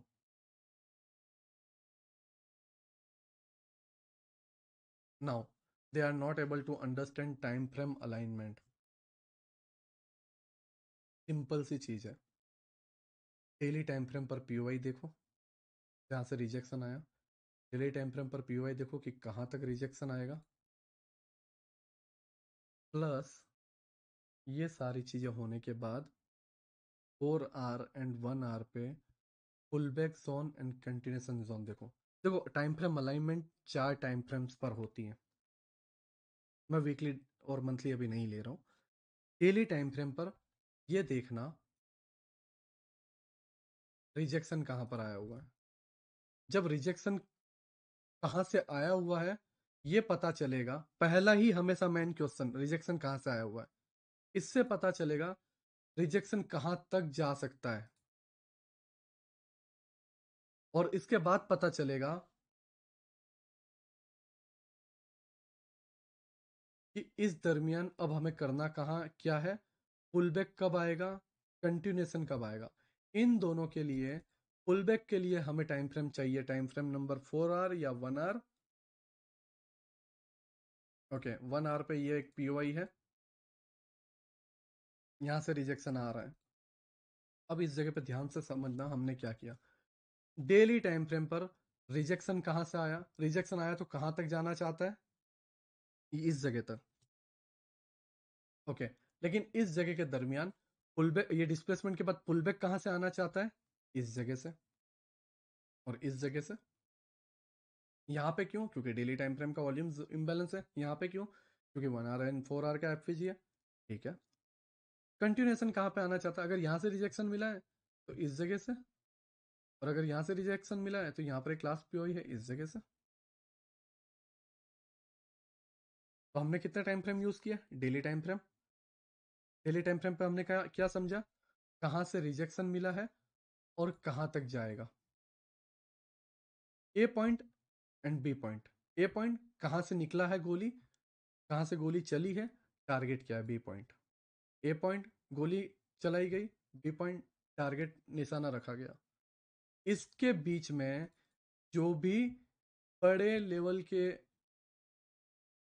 Swing pullback and swing continuation बनते हैं, इसको डिफाइन करने के लिए हमें चाहिए 1 आवर एंड 4 आवर, जो हमें क्लियर मिल गया कि 1 आवर में यहाँ पर 4 आवर पे जो वॉल्यूम बैलेंस है उसी के साथ जो है डेली पे भी वॉल्यूम बैलेंस अलाइनमेंट है, मतलब यहाँ से ये इस तरीके से पुल बैक होगा। पुल बैक होने के बाद यहाँ पे 4 आवर पे कोई ऑर्डर ब्लॉक नहीं है तो क्या किया जाए, 1 आवर पे एक ऑर्डर ब्लॉक है। और हम ऑर्डर ब्लॉक ढूंढ क्यों रहे हैं, क्योंकि प्राइस को जाना एक्चुअल में इस जगह तक है।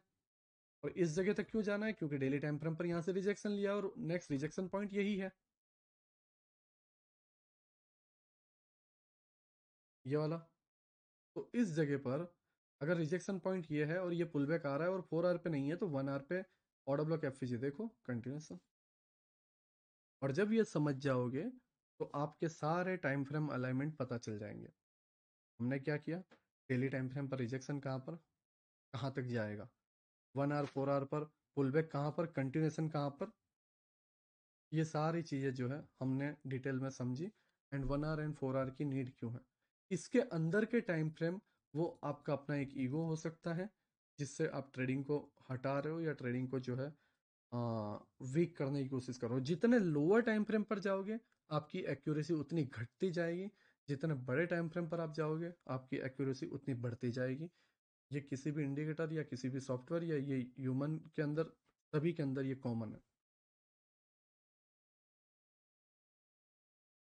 टाइम फ्रेम अलाइनमेंट मैंने आपको समझा दिया, ठीक है। आने वाले टाइम फ्रेम पर जब हम टॉप डाउन एनालिसिस वगैरह के लेक्चर्स लाएंगे तब हम ये सारी चीज़ें समझेंगे। ऐसा कोई टॉपिक आएगा तब हम ये सारी चीज़ों को जो है और डिटेल में कवर अप करने की कोशिश करेंगे, बट ये सारी चीज़ें इतनी बड़ी नहीं है, मैंने आपको सिंपली ये एक्सप्लेन कर दिया है। They don't get the idea of inducement or MSS market structure shift, especially in running market. Okay, market structure shift and inducement 10th number का जो लेक्चर है। पहले मैं 10th नंबर का जो डाउट है मैं आप सभी को ये समझा दूं।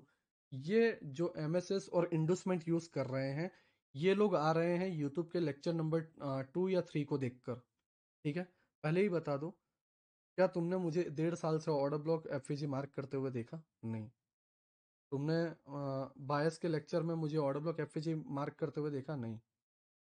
Order block, sorry, order block FEG नहीं, BOS CHoCH, BOS CHoCH and inducement, ये तीन एसएमसी के एक स्ट्रक्चर मैपिंग थी जो फॉरेन में काफ़ी ज़्यादा फेमस थी। एंड एसएमसी के अंदर जो है हर कोई इसे सिखा रहा था। इसीलिए यूट्यूब पर मैंने लेक्चर नंबर 3 के अंदर जो है मैंने उसको कवर अप किया, जिससे कोई ये ना बोले कि ग्वाडियर को पूरा एसएमसी नहीं आता, ठीक है। इसीलिए मैंने वो कंसेप्ट सिखाया है। बट उसके बाद के हर एक वीडियोस में आप देख लो या इवन हर एक कोर्स में पिछले 2 साल में आपने देख लो कभी मैंने इंडूसमेंट, बॉस या चौक का नाम लिया हो तो। BOS CHoCH and inducement forex market के अंदर सबसे बकवास स्ट्रक्चर मैपिंग है। इंडियन मार्केट में एक हद तक पहले 2 साल पहले वर्क करती थी, मैंने आपको बता दिया। बट इंडूसमेंट, बॉस चौक, ये सारी चीज़ें जो है बकवास है। आपको ओनली आईटीएल आईटीएच वाले स्ट्रक्चर पे ही वर्क करना है, ठीक है। तो मैंने ये समझा दिया। इंडूसमेंट अगर मैं डाउट एक्सप्लेन भी करूंगा तो भी कोई सेंस नहीं बनता क्योंकि वो वर्क ही नहीं करता, ठीक है। ऐसे क्योंकि गोल्ड वॉलेटाइल रहता है, करेंसी पेयर्स काफ़ी वॉलेटाइल रहती है, तो इंडूसमेंट वगैरह जो है फेक होते हैं। एंड ये सारी चीज़ें जो है ट्रैप करती हैं। बट हाँ, जो एक्चुअल इंडूसमेंट है कि जो मैंने अभी हाल ही के यूट्यूब के लेक्चर नंबर 11 में समझाया है, वो होती है लाइक वीक सेलिंग बनाना, ठीक है, या वीक ऐसे बाइंग बनाना। इंडूसमेंट मतलब मैं ये एडवांस इंडूसमेंट जो मैंने समझाया उसका मतलब ये है, इस जगह पर ये बाइंग बनी, लोगों को बता रहा है कि बाइंग बनी, बट इसके अंदर कोई ऑर्डर ब्लॉक एफईजी नहीं है, ठीक है। सेम इस जगह पर ये बाइंग बनी, कोई ऑर्डर ब्लॉक एफईजी है नहीं। इस जगह पर ये सेलिंग बनी, कोई ऑर्डर ब्लॉक एफईजी है नहीं। इसे इंडोसमेंट बोला जाता है, फेक स्ट्रक्चर, ठीक है। फेक स्ट्रक्चर के बाद जो डिस्प्लेसमेंट आता है वो ये होता है एक्चुअल मूव। ये fake structure displacement, fake structure displacement, fake structure जो भी है इस जगह पर इस तरीके से नीचे की तरफ मूव। तो ये एक्चुअल में इंडोसमेंट होता है, ना कि वो लेफ्ट साइड का स्विंग वगैरह ये सारी चीजें। तो वो सारी चीजें छोड़ दो। दूसरा,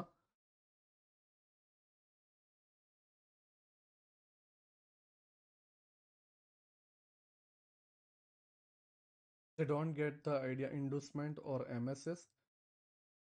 ओके, एमएसएस के लिए मैंने आपको बता दिया, मार्केट स्ट्रक्चर शिफ्ट आप तभी देखो जब डेली टाइम फ्रेम या 4 आवर टाइम फ्रेम का पुल बैक पॉइंट या कंटिन्यूशन पॉइंट, या डेली टाइम फ्रेम का ए पॉइंट एंड बी पॉइंट से रिजेक्शन मिला हो।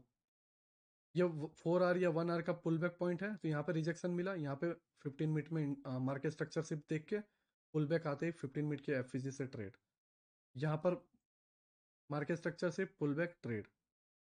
सेम इसी तरीके से हर जगह करना है। मैं आपको इसको अगर डिटेल में एक्सप्लेन करके बताऊं, ये सारी चीज़ें, मान लो ये हमारे पास 1 आवर का 4 आवर के रिजेक्शन जोन है, ठीक है। 15 मिनट पे आए, ठीक, प्राइस रिजेक्ट हुआ, इसने लेफ्ट साइड का मार्केट स्ट्रक्चर शिफ्ट तोड़ा नहीं, यहाँ पर प्राइस रिजेक्ट हुआ और इस दरमियान इसने लेफ्ट साइड का स्विंग तोड़ दिया। ये होता है मार्केट स्ट्रक्चर शिफ्ट। मतलब प्राइस अभी पिछले स्ट्रक्चर को तोड़ नहीं रहा था, ऑन टैप करने के बाद पिछला स्ट्रक्चर तोड़ दिया, मतलब अब मार्केट का स्ट्रक्चर बेरिस है। कहाँ तक? इस ऑर्डर ब्लॉक और एफईजी तक। स्ट्रक्चर शिफ्ट होने के बाद पुल बैक आया, 15 मिनट के इस ऑर्डर ब्लॉक से ट्रेड मिला एंड फिर ये डाउन साइड।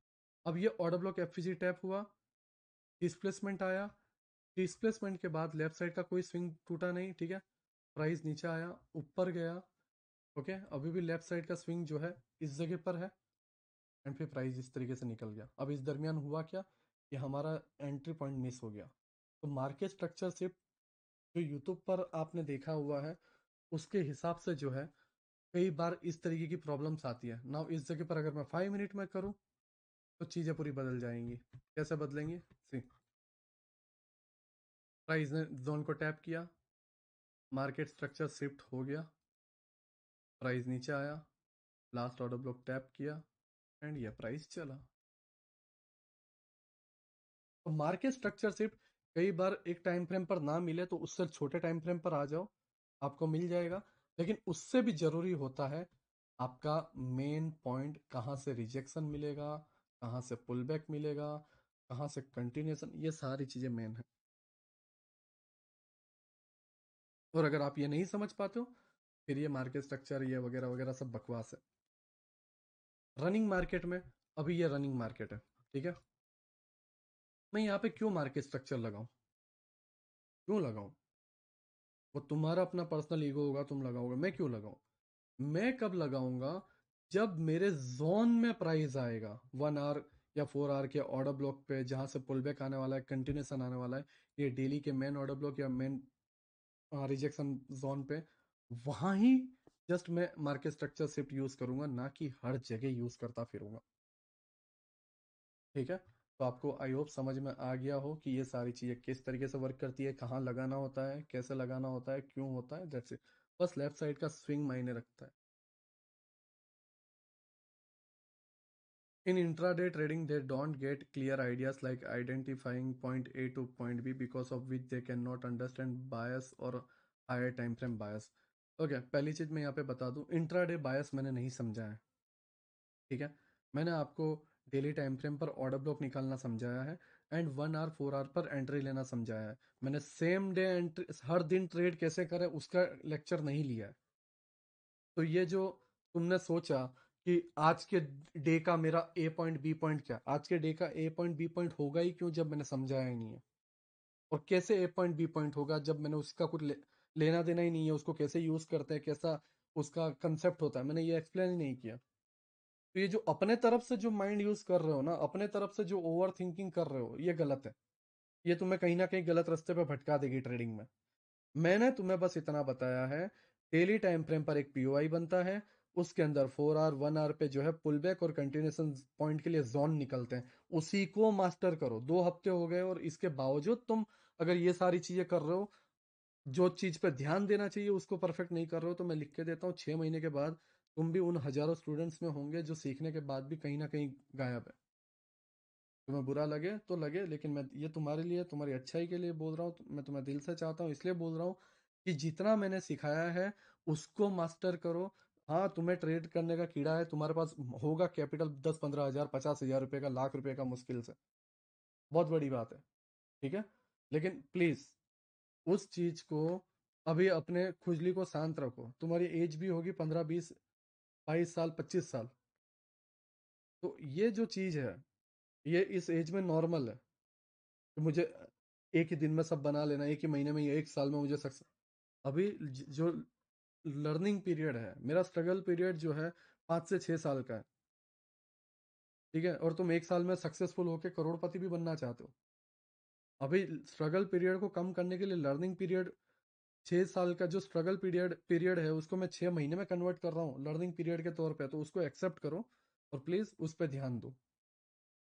ठीक है, इंट्राडे के लिए अभी कैसे ए पॉइंट बी पॉइंट ढूंढना है, उसका इंट्राडे का बायस क्या है वो मैंने अभी एक्सप्लेन नहीं किया है, तो इसका कोई मीनिंग नहीं बनता।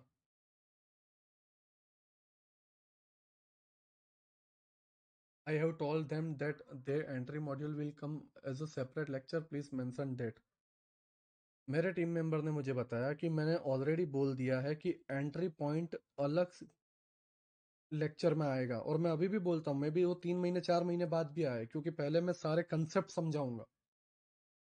मैंने तुम्हें डायरेक्शन समझाया है, मैंने तुम्हें ट्रेड लेने के लिए एंट्री पॉइंट नहीं समझाया। अब अगर मैं बताऊं मुझे डेली टाइम फ्रेम के अंदर इस जगह पर इस पॉइंट पे रिजेक्शन मिला है, 4 आवर के अंदर ये डिस्प्लेसमेंट होकर इस वॉल्यूम बैलेंस से पुल बैक आ रहा है, और 1 आवर पे सिर्फ यही एक लास्ट पीओआई है, तो एंट्री पैटर्न क्या होगा इसको देख के, या ये जोन मार्क किया, यहाँ से एंट्री ले लो और इस जोन के नीचे एसएल डाल दो। अब इसके लिए यहाँ पर वो एक अलग सा ड्राइंग तो नहीं बनाएगा ना, पूछ जाओ बस। और एसएल इतना रखो 1:3 दिखना चाहिए बस।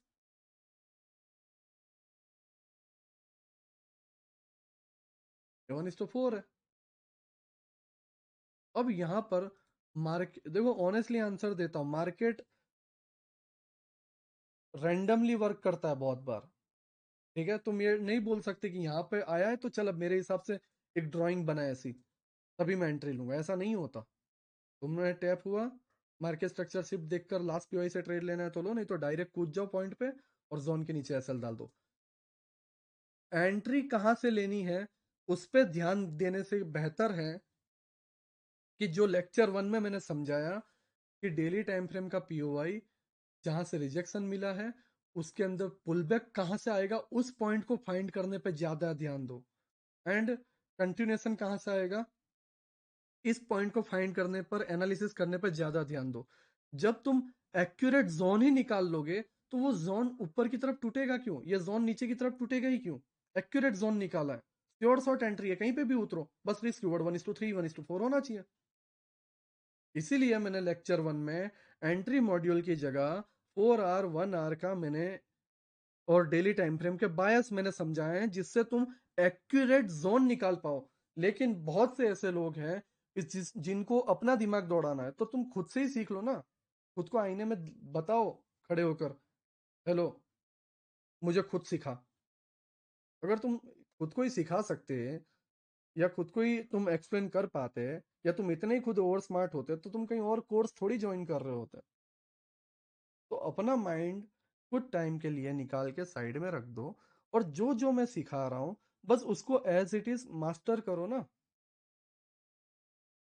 मैंने ये लेक्चर, ये सारी पॉइंट बनने के पहले एक्सप्लेन किया होगा। बताओ मुझे किसने यहाँ से एक्यूरेट इसको पकड़ा, या किसने यहाँ से एक्यूरेट यहाँ से सेल मार के यहाँ तक पकड़ा? किसने? लेक्चर तो देख लिया था ना इस दरमियान जब ये हो रहा था तब। तो इसको देखो 1 महीना। मैं, ऐसा नहीं है कि लेक्चर बनाने में टाइम लगता है, ये 1 घंटे 30 मिनट से मैं कंटिन्यू नॉर्मली बोले ही जा रहा हूँ बिना कट के। तो 2 घंटे 3 घंटे का लेक्चर बनाना कोई बड़ी बात नहीं है, अपलोड करना कोई बड़ी बात नहीं है। बट मैं तुम्हें ये बता रहा हूँ कि तुमने ये लेक्चर देखा तो इसके हिसाब से ये एक ट्रेड बनता था, ये एक ट्रेड और ये एक ट्रेड, 3 ट्रेड बनते थे। अभी आने वाले 2-3 दिनों में और 2-3 ट्रेड बनेंगे, वो पकड़ना तो सीखो। एंट्री के लिए नहीं। क्या एंट्री पैटर्न क्या हो गया? एंट्री पैटर्न ही नहीं है भाई, जोन है, जोन पे बबल बन गया, बाय कर लो। अब जैसे मान लो ये एक इंडिकेटर है, मैंने उसको रिमूव कर दिया, ठीक है। बट ओके, मान लो ये इंडिकेटर है, ठीक है। इसने यहाँ पर बाय का बबल दे दिया, और इसने बता दिया कि इसके नीचे स्टॉप लॉस है और इसके नीचे टारगेट है। मुद्दा खत्म ना। बबल बन गया, बाय, टीपी और एसएल। यही इंडिकेटर ने यहां से सेल बता दिया, मुद्दा ही खत्म, प्रॉब्लम ही खत्म। मैं इस 1 आवर के अंदर पुल बैक जोन फाइंड कर रहा हूं और उसके अंदर एंट्री चाहिए, तो क्या ये इंडिकेटर ने ऐसे देखा कि ओ यहाँ पे ऐसी ड्राइंग बनेगी तभी मैं बनाऊं? नहीं, यहाँ पे वॉल्यूम था, यहीं से रिजेक्शन आने वाला है, बिग ऑर्डर्स लगने वाले हैं। वॉल्यूम इसने डिफाइन किया, सेल मारो, टीपी यहां तक है, कहां तक टीपी? इस एफपीजी तक, और एक्यूरेट टीपी मिल गई।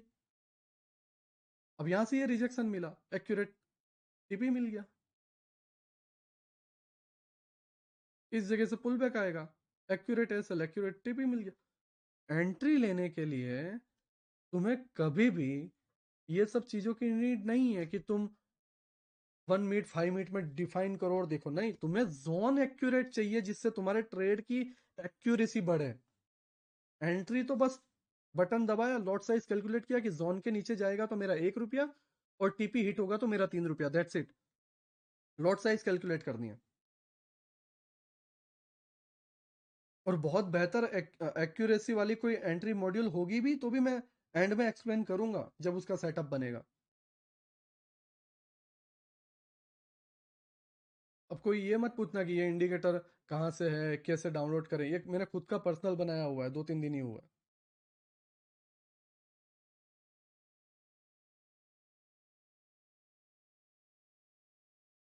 ना, 13वां जो पॉइंट है कि तुम्हें सिर्फ तुम्हारी प्रॉब्लम टीम को बतानी है। मान लो अभी जैसे मैं एक एक बंदे के डाउट सॉल्व करने बैठा, मुझे एक बंदे का एक डाउट है, उसको सॉल्व करने के लिए 20-20 मिनट लग रही है। 30 मिनट की गूगल मीट सेशन होती है, उसमें 5 या 10 मेंबर्स होते हैं, सभी के अपने अपने डाउट्स होते हैं, वो सभी को सॉल्व करने बैठेंगे तो सॉल्यूशन नहीं मिलेगा, और लोगों के हम डाउट्स भी नोट नहीं कर पाएंगे। तुम्हारा काम है, तुम्हारे सामने जो गूगल मीट कर रहा है उसके साथ बहस करना नहीं, उसको ये बोलना कि हेलो, प्लीज ग्वाडियर को ये बता दो कि मेरे ये डाउट्स हैं, मैं ये पिछले 1 वीक से सॉल्व करने की कोशिश कर रहा हूँ, बट मुझे प्रॉब्लम फेस हो रही है, तो बस इतना बता देना। टीम पूछेगी, ओके, मैंने सारी चीजें नोट डाउन कर ली, और कुछ आपको बताना है? नहीं, मेरा काम हो गया, मैं गूगल मीट लीव कर रहा हूँ, दैट्स इट। तुम्हारा काम होना चाहिए, तुम बस डाउट बता दो, फिर इस तरीके से पूरा वीडियो बना के सॉल्व करने की रिस्पॉन्सिबिलिटी मेरी है। अब इसकी वजह से हो क्या रहा है कि बाकी लोग नहीं अपने डाउट दे पाते, एंड गूगल मीट की टाइमिंग जो है बढ़ जाती है, एंड स्टाफ्स को वो गूगल मीट क्लोज करके दूसरी गूगल मीट्स लेनी होती है। तो प्लीज मैं रिक्वेस्ट करूंगा कि ये चीजें जो है ना की जाए। प्लस आपके जो भी गूगल मीट का लिंक होता है वो आपको 24 घंटे पहले ही सेंड कर दिया जाएगा, 24 आवर्स पहले ही आपको आपके व्हाट्सएप पे रेगुलरली सेंड कर दिया जाएगा। तो गूगल मीट की लिंक जो मांगने के लिए है वो मैसेज मत करो, आपको एडवांस में ही मिल जाएगी।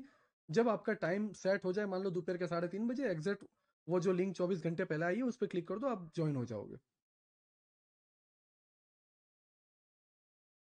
सेम, और जैसा मैंने बताया, मेरे स्टाफ ने मुझे बताया है कि do not start with small time frames. Many people trade on 1 minute to 15 minute chart initially, which is not recommended. ये कुछ पॉइंट्स हैं जो मेरे टीम मेंबर्स बता रहे हैं कि प्लीज यूजर्स को ये बताओ. जैसा मैंने तुम्हें बताया, मैंने तुम्हें बस इतना बताया है, daily time frame 4 hour and 1 hour पे ही वर्क करो. 1 आवर 4 आवर पुल बैक और कंटिन्यूएशन पकड़ने के लिए, daily time frame main rejection और कहाँ तक रिजेक्शन आएगा वो ए और बी पॉइंट फाइंड करने के लिए. जिनका जो काम है उनका वही काम जो है आप रखने दोगे तो बहुत बेहतर होगा. आई होप आपको समझ में आया हो.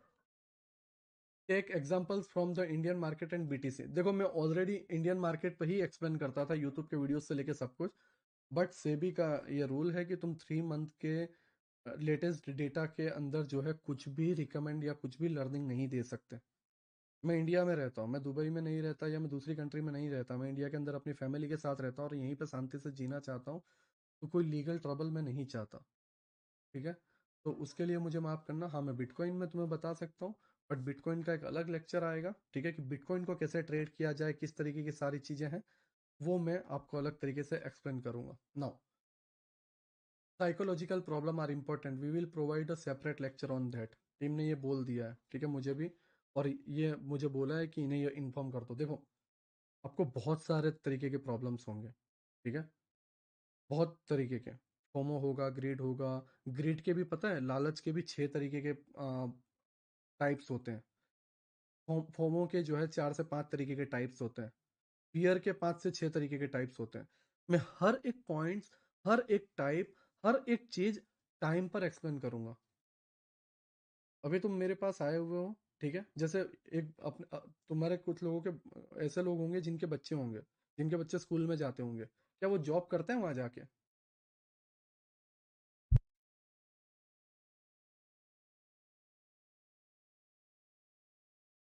सोचो इसको. अगर तुम्हारे बच्चे स्कूल में जा रहे हैं और साथ में जॉब भी कर रहे हैं स्कूल में, लेकिन जो जॉब है वो जॉब लर्निंग करेंगे तभी आएगी.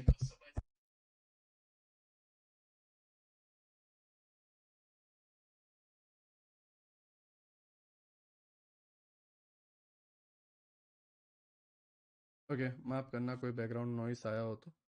नाउ, मैं जस्ट नॉर्मल एग्जांपल दे रहा हूँ. मैं स्कूल में जा रहा हूँ लर्निंग करने के लिए, एंड मैं उसी दरमियान जिस चीज़ की लर्निंग कर रहा हूँ या जिस चीज़ की लर्निंग बाकी है उसकी मैं जॉब करने के लिए एप्लीकेशन दूँ तो क्या मुझे जॉब मिलेगी? और अगर जॉब नहीं भी मिल रही है फिर भी मैं ज़बरदस्ती जॉब करने की कोशिश करूँ तो क्या मैं सक्सेसफुल बनूंगा? नहीं. सेम चीज तुम यहाँ पर अभी लर्निंग कर रहे हो, लेक्चर 1 आया हुआ है, तो इसके अंदर मैं चाहता हूँ कि तुम अपना टाइम लो, तुम एक्यूरेट जोन निकालने की कोशिश करो, एंड उसके बाद जो है तुम आने वाले स्टेप पर जाओ. लेकिन नहीं, मैंने एक्यूरेट जोन निकालना देखा, ग्वाडियर ने वीडियो में बोला, चलो अब मैं लाइव में लेकर 0.01 लॉट से या प्रॉफम में जो सस्ते में आ जाता है तो मैं ट्रेड प्लेस कर दूंगा. किसने बोला ट्रेड प्लेस करने को? क्यों करनी है अभी से ही जॉब? पहले सीख तो लो, तो जॉब बेहतर तरीके से कर पाओगे, अच्छा रिजल्ट दे पाओगे. लेकिन वो करनी नहीं है और यही मेन प्रॉब्लम है. तो मैं तुम्हें रिक्वेस्ट करूंगा कि प्लीज कुछ भी हो जाए, तुम जो है पहले सारे लेक्चर्स देखो, उसको मास्टर करो. 1 मंथ लग जाए, 2 मंथ लग जाए, शायद 1 ईयर भी लग जाए, फर्क नहीं पड़ता. परफेक्ट बनो, उसके बाद आओ. और अगर ट्रेडिंग करने का इतना ही कीड़ा है तो डेमो में करो. Students ask about broker and prop firm. देखो ऑनेस्टली बोलो, आ, मेरे पास कोई ब्रोकर ना कोई प्रॉप फर्म है, ना मैंने लाइफ में कभी कोई ब्रोकर प्रॉप फर्म प्रमोट किया है. तो मैं इसके रिलेटेड जो है कोई प्रमोशन वगैरह नहीं कर सकता, एंड मुझे इसकी आदत भी नहीं है, मैं अच्छा भी नहीं लगता.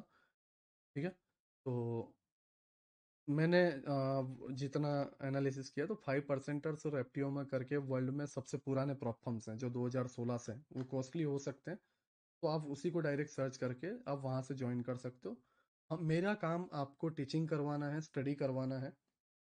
मेरी टीम का काम आपको बेहतर स्टडी देना है, ना कि आपको ब्रोकर फर्म प्रमोट करना। हाँ, आप बस इसलिए पूछते हो क्योंकि आपको एक ट्रस्टेबल प्लेटफॉर्म मिल जाए। बट माफ़ करना, मेरा कहीं पर भी कोई भी एफिलिएशन नहीं है। मैंने आ, जितने प्रॉप फर्म ट्रेड किए हैं, जिसके अंदर सबके सबसे जो बेस्ट था वो, और इंडस्ट्री में जो सबसे पुराना है वो है द 5%ers, 5 ERS, ठीक है, द 5 ERS। ब्रोकर एक्सएनएस इंडिया में बैन हो चुका है। आप एक्सएम ट्रेडिंग कर सकते हो, वेंटेज कर सकते हो, आपको जो बेस्ट लगे, ठीक है। बहुत सारे लाइव स्ट्रीमर हैं, वो बोलते रहते हैं, तो आप आपको जो ठीक लगे आप वो कर सकते हो। मैं ये सारी चीज़ों को जो है एक्सप्लेन नहीं करता। रही बात प्रॉपम की, तो 5%ers मैंने सजेस्ट किया हुआ है, और आप FTMO में जा सकते हो। पर ये दोनों बहुत महंगे आते हैं, इसमें कोई डिस्काउंट भी नहीं होता, बट ट्रस्टेबल है, ठीक है। तो इन दोनों में आप जा सकते हो। दूसरा, मैंने प्रोफम ट्रेडिंग बहुत लंबे टाइम से बंद कर रखी है, तो अभी मैं रिसेंटली वापस स्टार्ट करूंगा। तो मैं खुद से जो है देखूंगा कौन सा प्रोफम क्या है, कैसे पे आउट दे रहा है नहीं दे रहा है, उसके बाद जो है मैं आपको हेल्प कर दूंगा, ठीक है। बट तब तक के लिए प्लीज़ मेरे टीम को बार बार मत बोलो, बिकॉज हम ये सारी चीज़ें बहुत सालों से नहीं कर रहे हैं। मैंने मेरी लाइफ में कभी कुछ प्रमोट नहीं किया, इसलिए। ओके। और रहा फोमो के बारे में ट्रेडिंग में बताना, तो मैं उसको ज़रूर बताऊंगा। Greed, over trading, fear, FOMO, हर तरीके के साइकोलॉजिकल पॉइंट, उसकी टेंशन आप पूरी तरीके से छोड़ दो। बाकी के 100 तरीके के एंट्री पॉइंट्स के डाउट्स, बाकी सारी चीजों के डाउट्स, सब कुछ छोड़ दो। अभी बस इतना देखो कि मुझे इस बंदे ने बायस दिखाया है, और बायस को मुझे मास्टर करना है। क्यों करना है? क्योंकि इस बंदे ने जिंदगी में कुछ उखाड़ा है, और मुझे खुद भी वही उखाड़ना है। तभी मैं इसको सुन रहा हूँ। और अगर तुम मेरे बात के, या तुम मेरी चीज़ों का मीनिंग ही नहीं रखोगे, उसकी रिस्पेक्ट ही नहीं रखोगे, तो फिर क्यों हो तुम यहाँ? इस बारे में सोचना, ठीक है। तुम अपनी जगह पर सही हो। तुम्हें साइकोलॉजिकल चीज़ों में बहुत सारी इशू आती है, वो मेरी रिस्पॉन्सिबिलिटी है सॉल्व करना। लेकिन मुझे ये भी पता है कि मुझे तुम्हें कब डोज देना है। मुझे पता है कि ये कंसेप्ट सबसे टफ है, तो इसके लिए शुरुआत से स्टार्ट करना है। पहले एक्यूरेट जोन निकाले जाए, उसके बाद लिक्विडिटी समझाई जाए, उसके बाद स्ट्रक्चर समझाया जाए, उसके बाद बाकी तरीके के सारे पिलर्स समझाया जाए। तो जो मैं समझा रहा हूँ, वो इसलिए समझा रहा हूँ, शुरुआत जहां से मैंने की है वो इसलिए की है कि आप उसको परफेक्ट तरीके से समझा पाओ। बट जो ये मेरा प्लान है कि मैं पूरा कंसेप्ट आपको परफेक्ट तरीके से एक्सप्लेन कर पाऊँ, उस प्लान को पूरी तरीके से फेल करते हैं ऐसे लोग जो उस कंसेप्ट से भटक कर ज्यादा एक्सपेक्टेशन या ज्यादा चीजों को जो है पहले से ही खुद से सोचकर प्लान करने लग जाते हैं। तो वो खुद ही के पैर पे कुल्हाड़ी मार रहे हैं। बट फिर भी मैंने आपको सजेस्ट किया कि आप अपने अकॉर्डिंग जो है जस्ट अभी बायस के हिसाब से देखो। अगर और बायस के रिलेटेड कोई डाउट हो तो मुझे बताना। बाकी ये सैटरडे तक जो है लेक्चर नंबर 2 आ जाएगा, जो अपना लिक्विडिटी होगा। लिक्विडिटी जो है मैं पूरा डिटेल में एक्सप्लेन करूंगा। सैटरडे संडे नाइट से पहले जो है आपको लिक्विडिटी पे पूरा लेक्चर मिल जाएगा। तो फिर नेक्स्ट मंडे से नेक्स्ट सैटरडे तक आप लिक्विडिटी के डाउट्स पूछना। अभी कोई बायस के रिलेटेड डाउट्स हो तो आप 2-3 दिनों में जो है टीम को इन्फॉर्म कर सकते हो, या चैट में जो है टीम को इन्फॉर्म कर सकते हो, ठीक है। मेरे पास जितने डाउट्स थे, मैंने वो सारे डाउट्स कवर अप करने की कोशिश की, बायस को जो है हर तरीके से एक्सप्लेन करने की कोशिश की। और जो जो पॉइंट मैंने मना की है करने की, प्लीज़ मैं थोड़ी बातें अगर मेरी बुरी लगे तो भी माफ़ करना, बट बड़े भाई के तौर पर मैं बस इतना ही बोल रहा हूँ कि मत करना, ठीक है। जो मैं बता रहा हूँ बस वो करते जाओ, 6 महीने बाद खुद बोलोगे कि नीलेश भाई शुक्रिया, आपने मुझे क्या बना दिया। बट जो मैं बोल रहा हूँ बस उतना करते जाओ। अभी एक्यूरेट जोन निकालो ट्रेडिंग में, जस्ट अभी के दिन में सिर्फ 2-3 जोन ही निकले हैं, तो उसके हिसाब से एक्यूरेट जोन निकालो, ठीक है। नाउ जो है हम यहाँ पर क्लोज करते हैं। सभी को बाय, सभी का शुक्रिया, मिलते हैं लेक्चर नंबर 2 में।